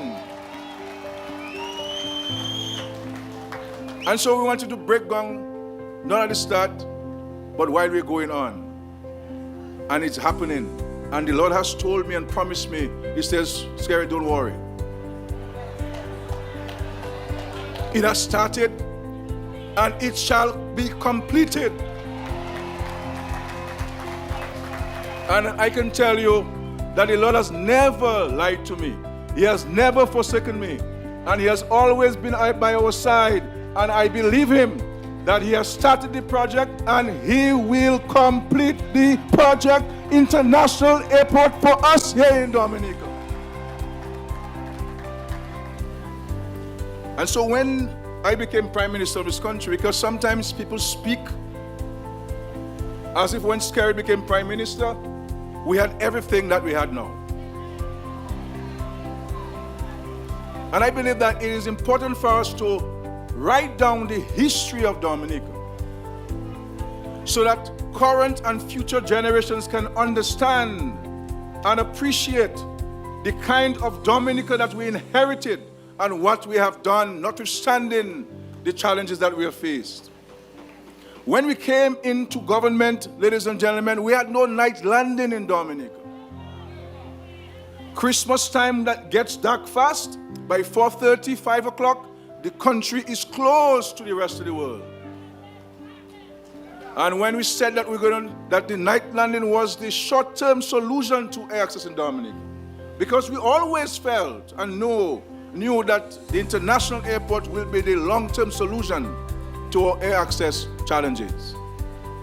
And I went to Venezuela, and I see all my friend, the ambassador of Venezuela here.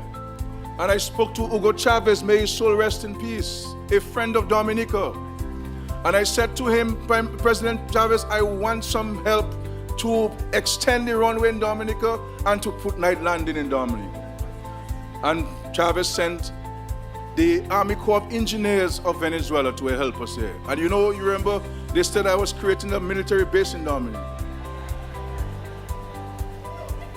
And then when we brought in night landing, of course, we got funding from the European Union as well for the terminal building. And then they said that when we put in the lights, they said planes will never land in Dominica. But since then, planes landing at any time of day or night in Dominica.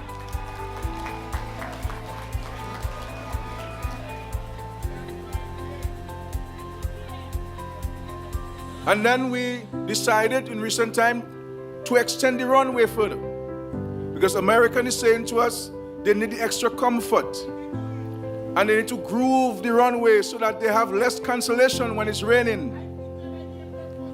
And we were speaking to other airlines who said to us, once you extend the runway and you put in the grooving, we will come to Dominica. And this is how we have gotten United Airlines to come to Dominica. And so I keep saying to people that when you criticize and you cry down our country, never for 1 minute believe that you're crying down Roosevelt's carrot. This is not about me. This is about the people of Dominica. This is about the future of Dominica. This is about the future of our children and opportunities for them, ladies and gentlemen. And so we had the extension and we have night landing. And in 2016, we started the process to seriously look about the international airport. And we did a study. I never told Dominicans we were doing any study. We engaged the best American firm to come in to do the feasibility study for us in Dominica. They looked at every part of Dominica and they told us the best place to put the airport. And you know what I said to them, the American company? I said, look, don't tell me what you think I want to hear. I want you to advise me professionally and objectively on the best site for the international airport in Dominica. I never got involved in the process. And they came back and they said, Prime Minister, based on all our studies, all our investigations, this is the best place for the international airport for Dominica. And from 2016, we started saving. We created a fund, an International Airport Development Fund. And we were saving, and this is why I keep telling you Dominicans why saving is so important. As small as it is. We started saving $5 million every month, putting into the fund. And at the time of Hurricane Maria, we had $260 million in the fund for the international airport. And so had it not been for Hurricane Maria, we would have had all the money in cash to build the international airport here in Dominica. But Maria came, took our roofs, washed our farms, destroyed our hotels, destroyed our businesses, destroyed our way of life, and robbed us of our livelihoods. And I had to make a decision as Prime Minister. Do I keep the money in the bank account, or do I spend the money to help Dominicans restore their lives and livelihoods? And I decided to use the money to put back roofs on their heads, to build homes, to build schools, to build health centers, and to ensure that we could rebound as fast as we did as a result of Hurricane Maria. And so we used the money, but we persevered. And so immediately after we saw the light of day of Maria, we went back to the drawing board to start this airport. And we did studies, we did designs. And I never wanted to come to Wesley, Palm Tree, and Woodfordville to speak to landowners, because I understand how difficult it is to tell someone who has been occupying a house for 70 years to leave.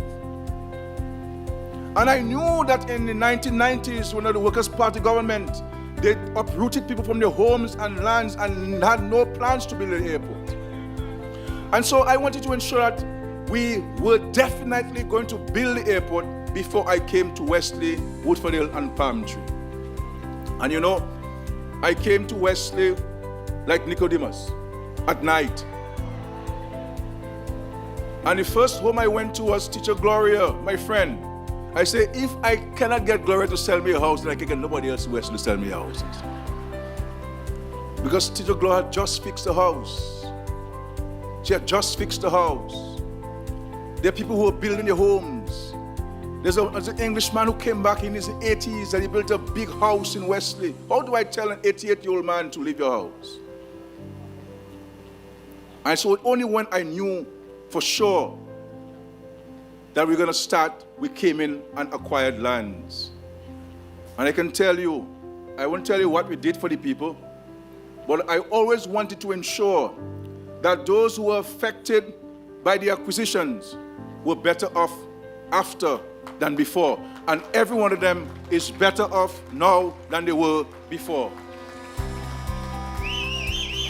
And if you go to Joe Burton and you see this kind of big homes and nice homes that these people have built for themselves, it's amazing.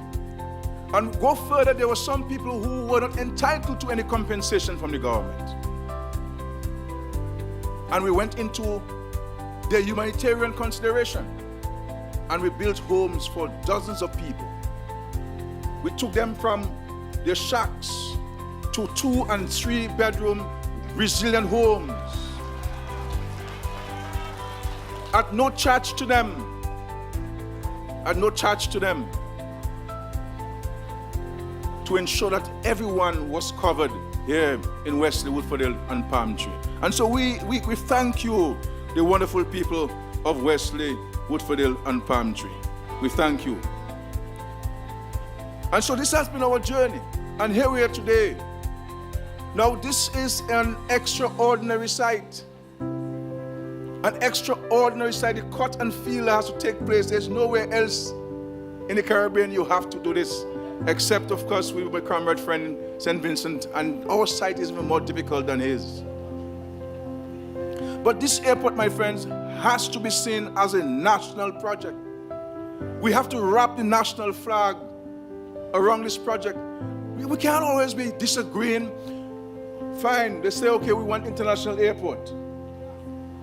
Where the airport's carried? Where the airport? Then the airport is coming. The same people are saying we don't need an international airport. Remember, my friends, that it is not Roosevelt Skerrit who giveth. It is the Lord who giveth. And so it's important for us to stand in defense and in promotion of these projects that will transform the lives of our people. You saw the children from Woodford and Westlake here beating the drums and singing for us. We're not building airports for us, we're building for them to ensure that they can have a better tomorrow than we had. That there are more opportunities for them. That there are more opportunities for our children. That's why we're doing these things. And the Lord is blessing us with it. Understand this. And so, ladies and gentlemen, we are happy that we're at this stage and must continue to build. And so we are engaging in a number of transformational projects.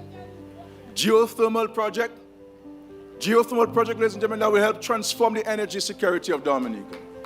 Ensuring that we have cheaper energy, not only for domestic consumption, but for commercial use. Ensuring that the cost of doing business in Dominica is lower because the cost of energy will be lower.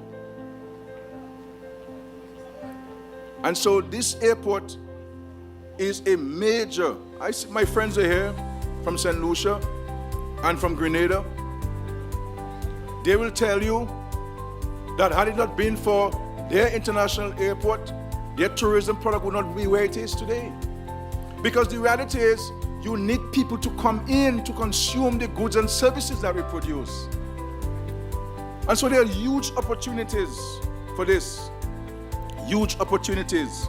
And so we put our faith, as the song says, that the church song, we put our faith in Jaja because he's the one who is providing for us.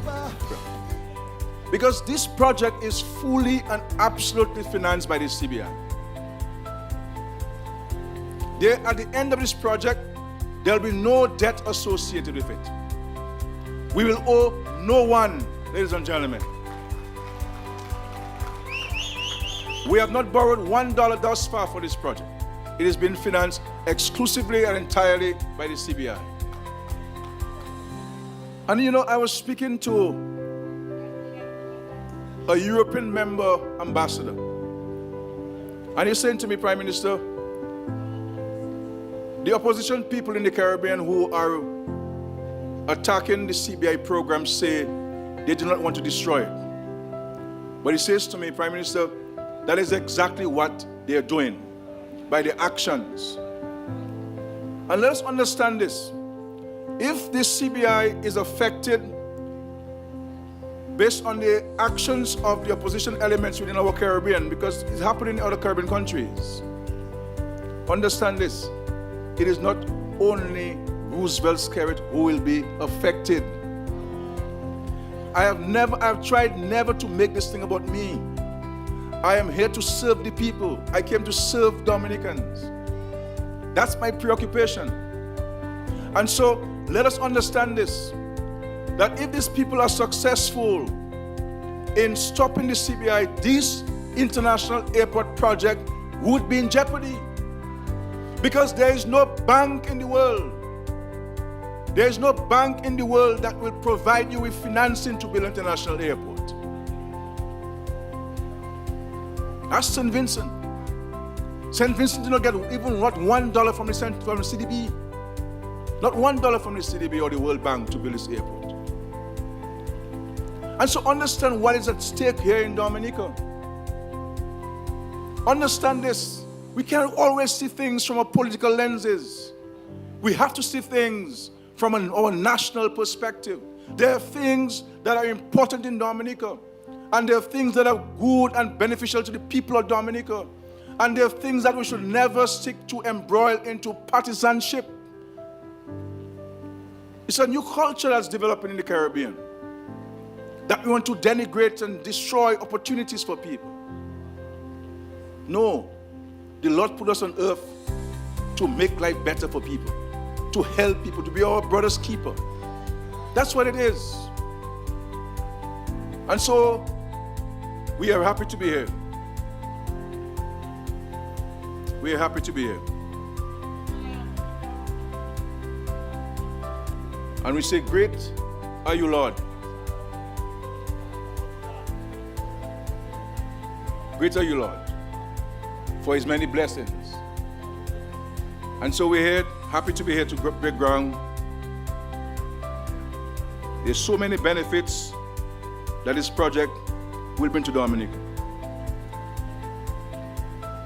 And mark my word, when this airport is completed, we're not only talking about flights from Europe, I'm talking about flights from China. I see the Chinese ambassador here. That's what's going to happen. We're going to ensure that we are going to be connected to the world. There are over 700 properties in Dominica now that are registered officially with Airbnb.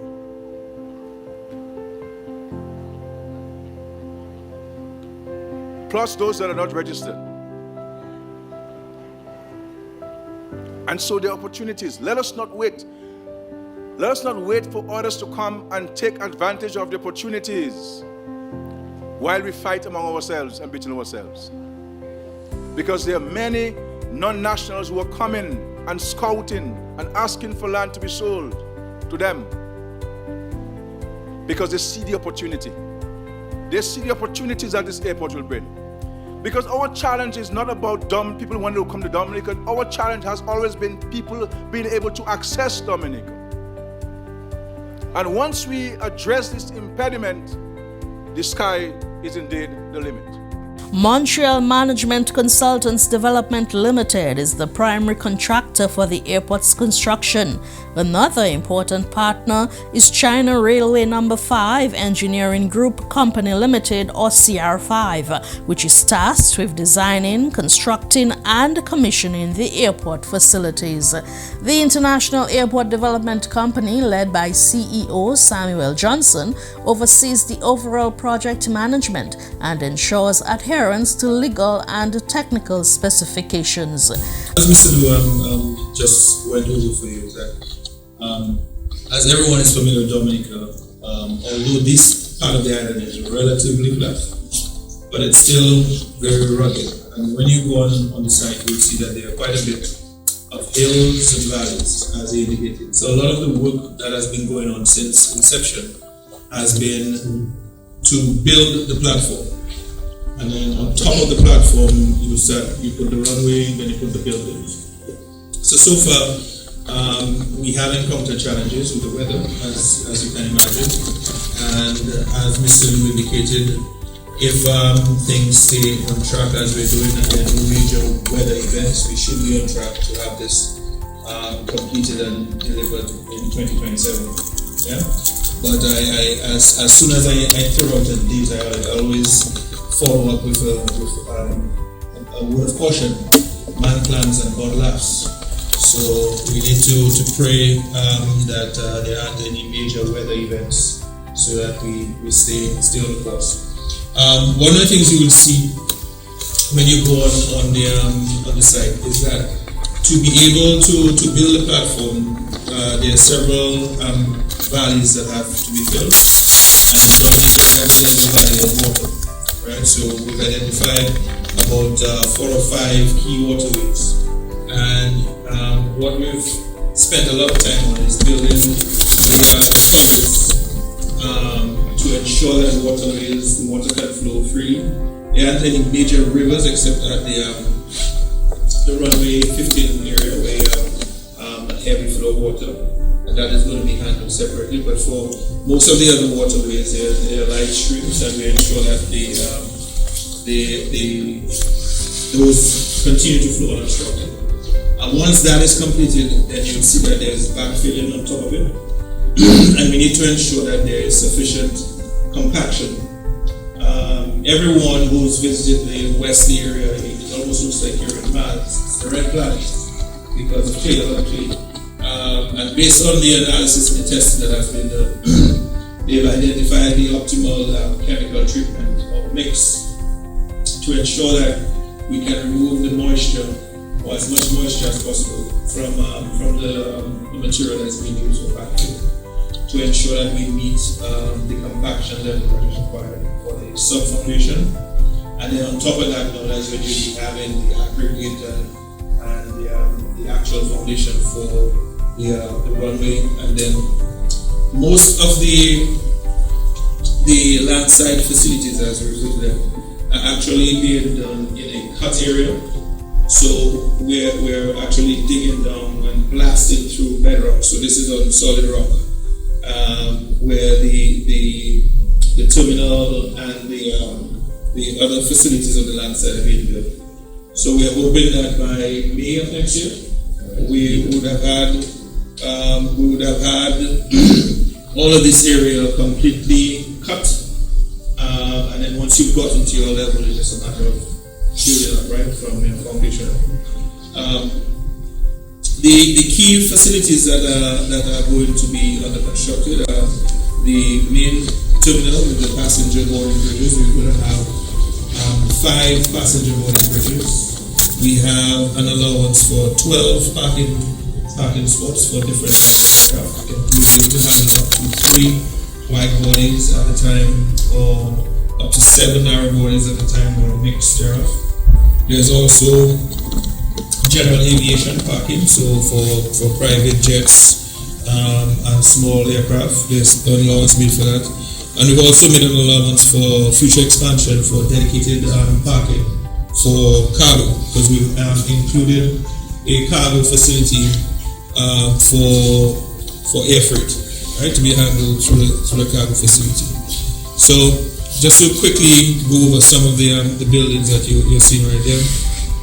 We have the air rescue and firefighting, and that has is in a location where it has direct access to the center of the runway, because according to the standards, you need to get to either end of the runway under 3 minutes.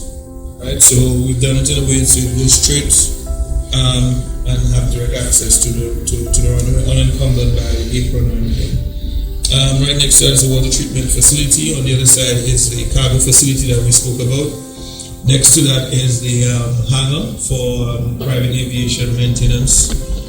Next to that would be the air traffic control, and next to that would be the FBO, again for private aviation going into the main terminal.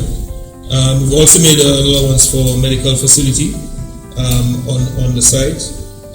Sufficient parking, a lot of adequate parking has been included, and it's convenient. It's a straight walk from the terminal to the parking, so it's not like you have to walk a long distance or get a shuttle bus to go to parking. It's right in front of the terminal. And then right next to it is the fuel farm, which is where all the fuel that will be used at the facility, at the airport, to fuel the aircraft operating in the air. The majority of landing in the airport will be conducted from this end, right? Which is the Woodford end going all the way down to Bottom West.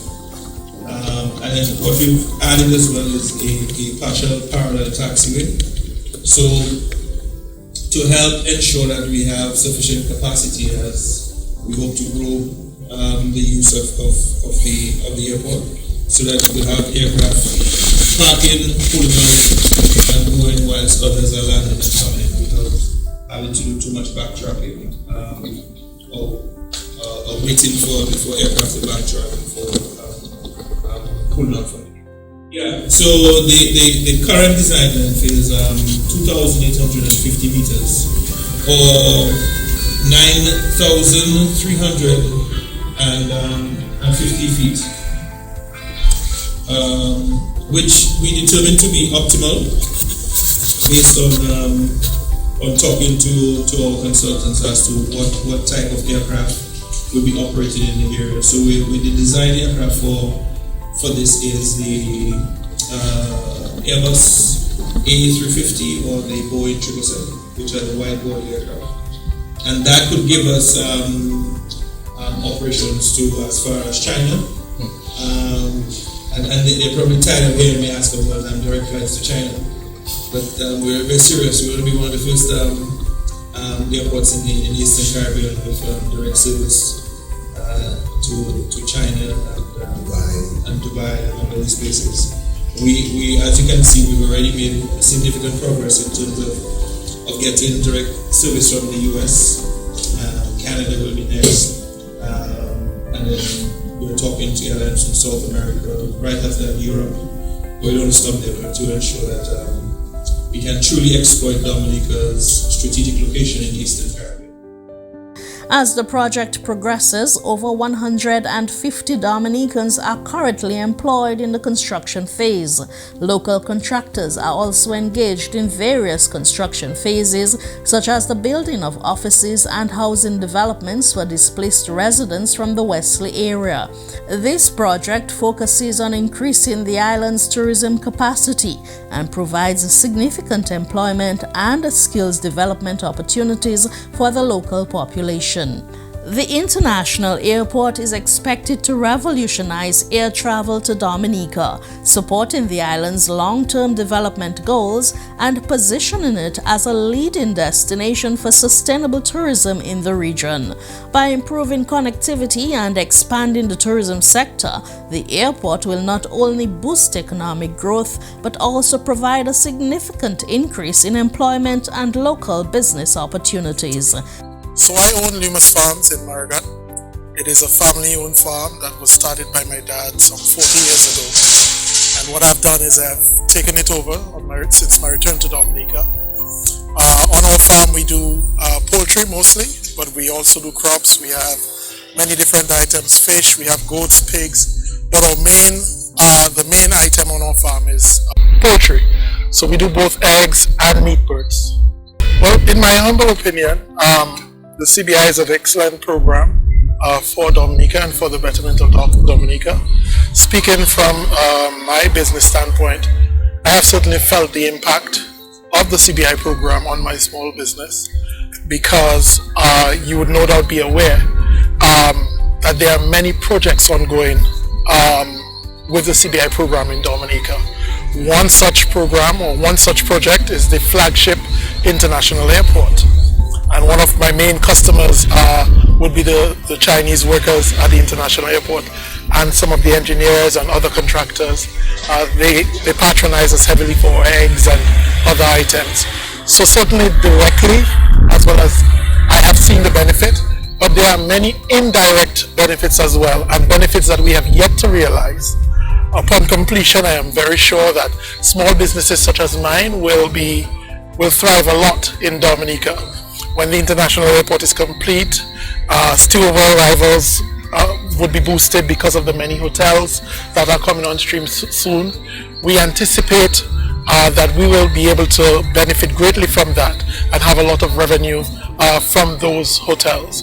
From the guests who come and stay there, of course they will need eggs, they will need fresh chicken, fresh local produce, and so we look forward for those benefits and look forward to providing those benefits to our guests. Well, from the business standpoint it has. Greatly, as I alluded to before, we've received a lot of customers who would be engaged on projects in the CBI, would patronize us daily in terms of the many items that we sell, or eggs, or fresh produce, or whole chicken, fresh whole chicken, and so we see the benefits there. But it's important to note that we expect and we anticipate that will be multiplied 100-fold when a lot of these projects come to completion. For example, when the airport, when the marina, we are looking forward to the day when the international airport is complete and the marina is complete, because those will be avenues and those will be in other areas where we can get revenue from in terms of persons that we can sell our produce to. Dominica's tourism sector is poised for significant growth thanks to a number of exciting new developments.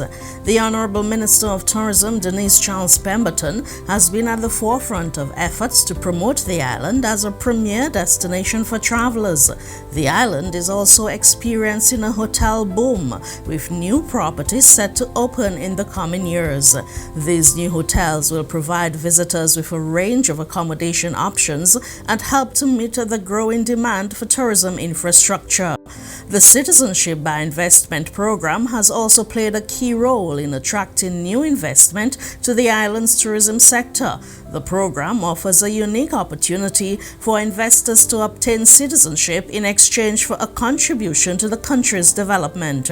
As Minister of Tourism, Denise Charles Pemberton has been working tirelessly to promote Dominica's tourism sector and showcase the island's natural beauty and rich culture. The re-engineered Citizen by Investment program has been instrumental for the advancement of the tourism sector and key for us undertaking critical social projects as a government. When you reflect on the tourism industry, where it was 15 years ago to today, you can see how instrumental CBI was in advancing the industry. First of all, we have to look at the infrastructure. A key aspect in development is your road structure, your road infrastructure, because that entices investors to come to your country. So one of the critical things we did using the CBI funds was improve our road structure to the point that everywhere in Dominica you clearly have a highway, and Dominica has the best infrastructure, and I say that with no apology, in our region. Now we had about 7 hotels under construction. So we moved from having one main hotel, which is Fortune Hotel, to 7 hotels under construction. Tranquility, Anishi, Ocean Edge, Sanctuary, and Timbos. 5. So we have 2 opened. Intercontinental Cabrit Spa and Resort and Jungle Bay Resort in the Soufriere constituency. And that has been transformative. So in order to grow in the tourism sector, you need hotel rooms. Right now, Dominica has about 747 rooms. Any serious country in tourism, you need a minimum of 2,500 rooms. But because we have 5 other hotels under construction, we are hoping that by 2027, when the international airport opens, that we will have about 1,200 rooms.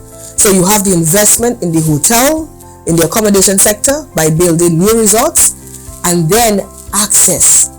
Critical for advancing the tourism industry is access to our destination. And we have made a number of improvements and advancement in improving access to our country. One, the development or the construction of the international airport, which is going to be the ultimate game changer for allowing all major airlines to come to Dominica from destinations all over the world. And what I mean is that, yes, we are grateful that we have non-stop service from the US market, but we want flights from Canada, from UK, from France, Dubai, China, directly into Dominica. So the international airport is going to do that for us. But that will be in 2027 when it opens. But see what we have done using funds under the Citizen by Investment program. We were able to extend the Douglas Charles runway and groove the runway. And just by that critical investment of over $25 million, we have seen another major US airline come to Dominica, United Airlines. We made it! Today, with the launch of the historic United Airlines flight from New Jersey to Dominica, that opportunity grows even bigger for every Dominican. This flight is not just about adding another route. It's about transformation. It's about breaking barriers, opening doors, and unlocking new possibilities for tourism, business, and personal travel. With this new direct flight from Newark, a major international hub, Dominica is now more connected to the world than ever before. This means more visitors staying in our hotels, eating in our restaurants, exploring our rainforests, diving into our waters, and experiencing the warm hospitality that makes Dominica unique. But this is not just about tourism, it's about our people. For the Dominican nationals abroad, this flight is a lifeline. It means that you can come home more easily to see your families and for festivals. The flight today was 3 hours and 48 minutes if you had landed on time. That's and today is a strong reminder that despite our gains at Douglas Charles, the Roosevelt Skerrit International Airport is the ultimate game changer. I want to express my deepest gratitude to Mr. Samuel Johnson and Ambassador Benoit Badwell from our first Roots Americas Forum to now. Such momentum. The PS, Colin Piper, the Discover Dominica team, and so many others who believed in Dominica and made this a reality. Your dedication has helped bring us to this historic day. To the Prime Minister of Dominica, Dr. Roosevelt Skerrit, for your transformational leadership, unwavering support and commitment, especially with the extension and grooving project. You made this a reality. And to the Lord God Almighty Himself, the promise keeper, all glory to you. Welcome United Airlines. Welcome visitors. The Nature Island awaits you. May God continue to bless our nation and people. Thank you. And what does that mean for our country? More people in the country, as the Prime Minister always says, means that more people will be consuming goods and services, means more money will be circulating in our economy. And I can tell you, if you talk to any person in the accommodation sector, a taxi operator and vendor, they will tell you they are making money. Last season was great, but I am waiting for the results of this season, and I believe you that it will be one of our best on record in the history of our country. And so that's all because of the creativity and the genius of our Prime Minister in the redevelopment of the CBI program, which has definitely made us see significant growth in the tourism sector. And we're not just stopping here. Apart from the construction of the international airport, we're going to build a cruise terminal so we can receive some mega vessels into Dominica. Currently, we are only able to accommodate about 2 medium-sized vessels at a time and probably a small one in Portsmouth. But once we build that cruise terminal, we'll be able to accommodate 5 ships, 2 mega vessels and 3 medium-sized. So that will mean approximately, let's say, about 10 to 12,000 people potentially disembarking our island at the same time, going to visit our natural attractions. And another key investment we made to make Dominica more attractive is the construction of the cable car to the 2nd largest boiling lake in the world. I mean, the largest boiling lake is in New Zealand, which is far away. So in the Western Hemisphere, this is the only boiling lake.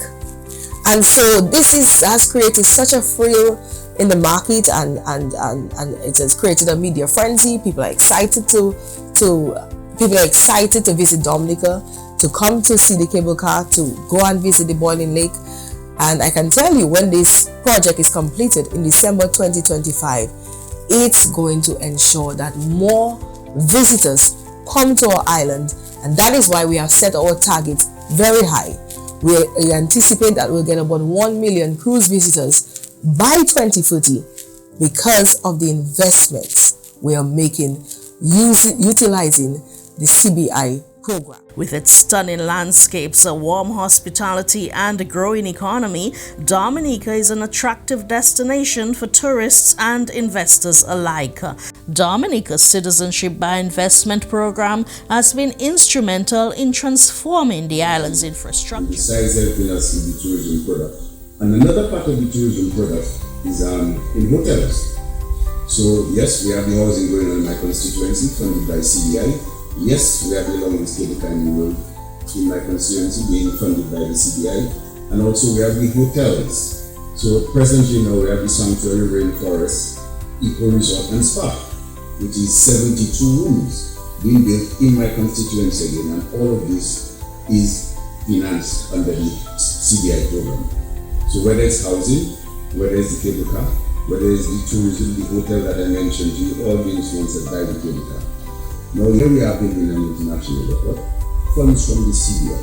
What does it mean, Cecil? It means the children of this country do not have to pay back alone. Because which development agency or development commercial bank is going to go to get a loan to build an airport? You're not going to succeed. So here we are, a very ingenious way of raising our funds to build our airport so that our children and our grandchildren won't have a massive loan to repay. And that means a lot to us. Now obviously for an international airport, well, this is a game changer in terms of access to the country and our tourism product, in terms of connectivity within the region, in terms of our agriculture and our produce getting out as quickly as possible. So as I've said before, if a farmer to harvest in the morning, by afternoon it could be on a shelf in Miami. So there are so many different benefits from this. And obviously the employment part of it, and everything that it brings with it, everything that with tourism comes, with the international airport comes with tourism, with boost our agriculture, and our sales of visitors. So it's just a win-win for us with the international airport. Apart from that, other projects like our cruise village that we getting into, and that will be CBI funded as well. Our marina, which we started also, this is also CBI funded as well. So there are a number of projects in our national development agenda that are funded by the CBI, and that means so much to us. And we just have to protect our CBI program so that we can continue all the development projects that we started. Well, Cecil, I must say, I'm very fortunate that the government has invested a lot of money into the Roseau Valley. Not because it's the tourism capital alone, but just, and I guess the government has invested the entire country. But if I were to talk from the Roseau Valley point of view, I cannot complain. So in all my different hamlets within my constituency, you can see where the government is really putting the emphasis in terms of the development of the people and the different sectors within the constituency. So if, for instance, we were to just talk about water levy. So we just completed a brand new bridge. That's our castle. That's like $700,000. And then we're just going to do the access road to the bridge as well. Now when you look at it, it's not just a bridge per se. It's granted, it's a bridge. But what does it bring out? Besides the safety aspect, then remember water levy is a tourism area. So then we want our tourists and our visitors, our locals as well, to travel on a safe way. Two, it also sets up the road network of the entire Roseau Valley. So you can get to Waterloo by two ways. You can either pass through Trafalgar or you can pass through the castle. So you're setting up a road network, you set something that is safer, and it was built with resilience in mind. So if you look at this bridge, you can realize, okay, even if there were to be a storm and flooding, yes, it can handle. As a matter of fact, a backhoe or heavy equipment can even pass under the bridge. That was intentionally done. So from road point of view, yes. And you'll see from this castle all the way to Waterloo, which is a brand new road that we built. So that's really good. There are little patches that we need to get done, which we're working on. Apart from just the road part for Waterloo, the playing field, we're actually doing the playing field. If you pass there, you see all the different solar lights we set up on the playing field. It's been leveled, it's been graded, and we're setting up a new, we're going to get a contract now to do the top field, to do the grassing, of the playing field. So whether it's in terms of the road, whether it's in terms of the playing field, Those things means a lot to us. In terms of the assistance we give to the vendors, because there are a lot of vendors in that area, that means a lot to us. The vendor booths that we build, and we plan to build some new vendor booths as well. So there's quite a bit going on for that particular village. But even the other villages, we have many things going on. So for instance, in Trafalgar, we're actually building a brand new basketball court with locker rooms, with toilet facilities, with vending facilities. That's going to cost us close to $800,000. So that will really develop the sporting activities in the village. Trafalgar was known to be a basketball village, so we can bring back the tournament to Trafalgar. To see one of the biggest tournaments in Dominica for basketball, so it's going to come back to Trafalgar. So we're really happy about this sporting complex, this basketball complex, which is next to the playing field, and I'm actually working on trying to get some lighting for the playing field as well. So that means a lot to us in Trafalgar. Housing, I mentioned Trafalgar, we have an apartment with 12 apartments, 2 of them are 3 bedrooms and 9 of them are 2 bedrooms. And in addition to that, we have 16 other units, 3-bedroom units being built through the MMC housing program. So that's all housing for within Trafalgar. Obviously, you must have seen our smart resource center. We have a lovely resource center, which serves as our hurricane center as well, which brings us back to the resilience that I mentioned earlier. So all of this is all wrapped into the whole resilience agenda that the country has together.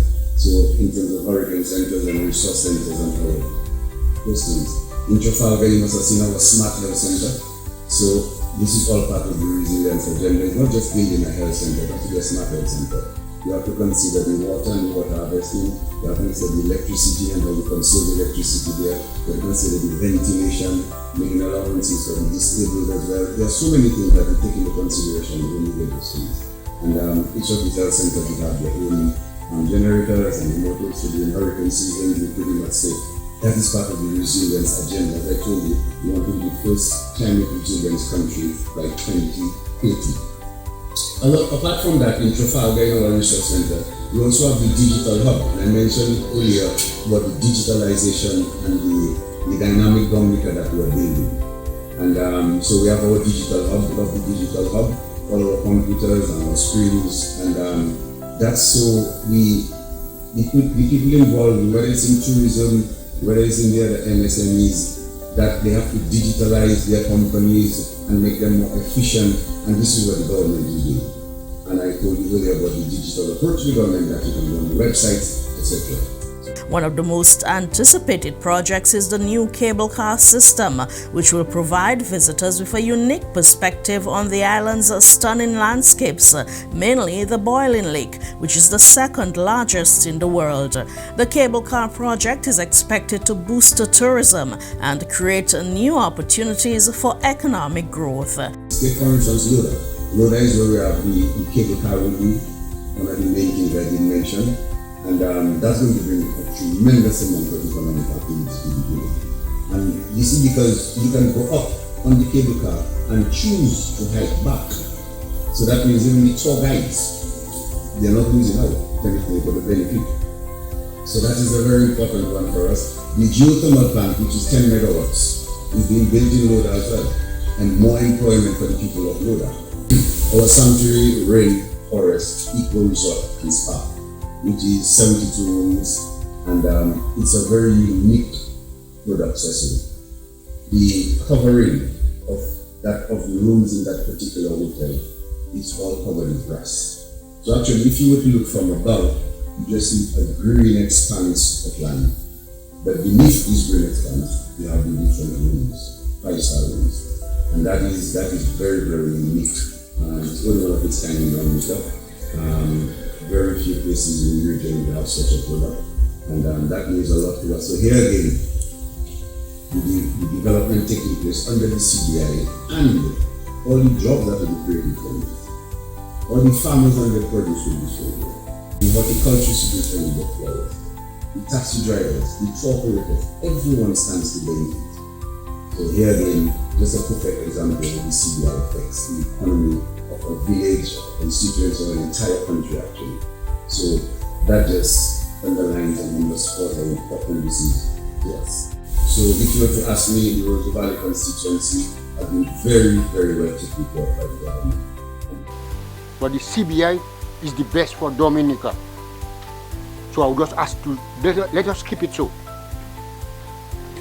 But I know a lot of countries asking how will you do it, and it's being done because of the grace of God. And whatever God gives you, you have to take care of it. And I say,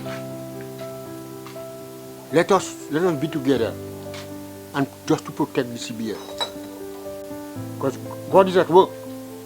And even man say whatever they like to say because they want to make themselves feel good. But let me tell you something, the CBI is the best that ever entered into Dominica. That's right. And we want to keep it so. Dominica's Citizenship by Investment program has been instrumental in transforming the island's infrastructure, and Prime Minister Roosevelt Skerrit's vision has been pivotal in driving this growth. The CBI program has been a game changer for Dominica's economy, attracting foreign investment, creating jobs, and stimulating economic growth. Here you have it, exploring the Citizenship by Investment program, a small island nation punching above its weight. Bless us whilst we on this journey. Captain, it is Crunchy again. Captain, coming from a sabbatical with this sweet refrain.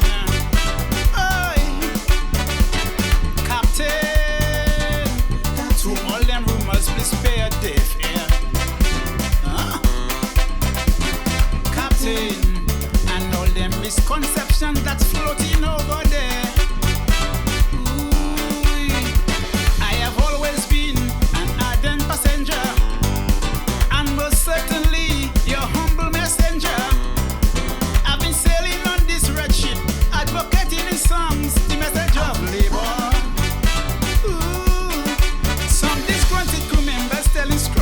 To jump over, but I'm afraid of them sharks in this deep blue water.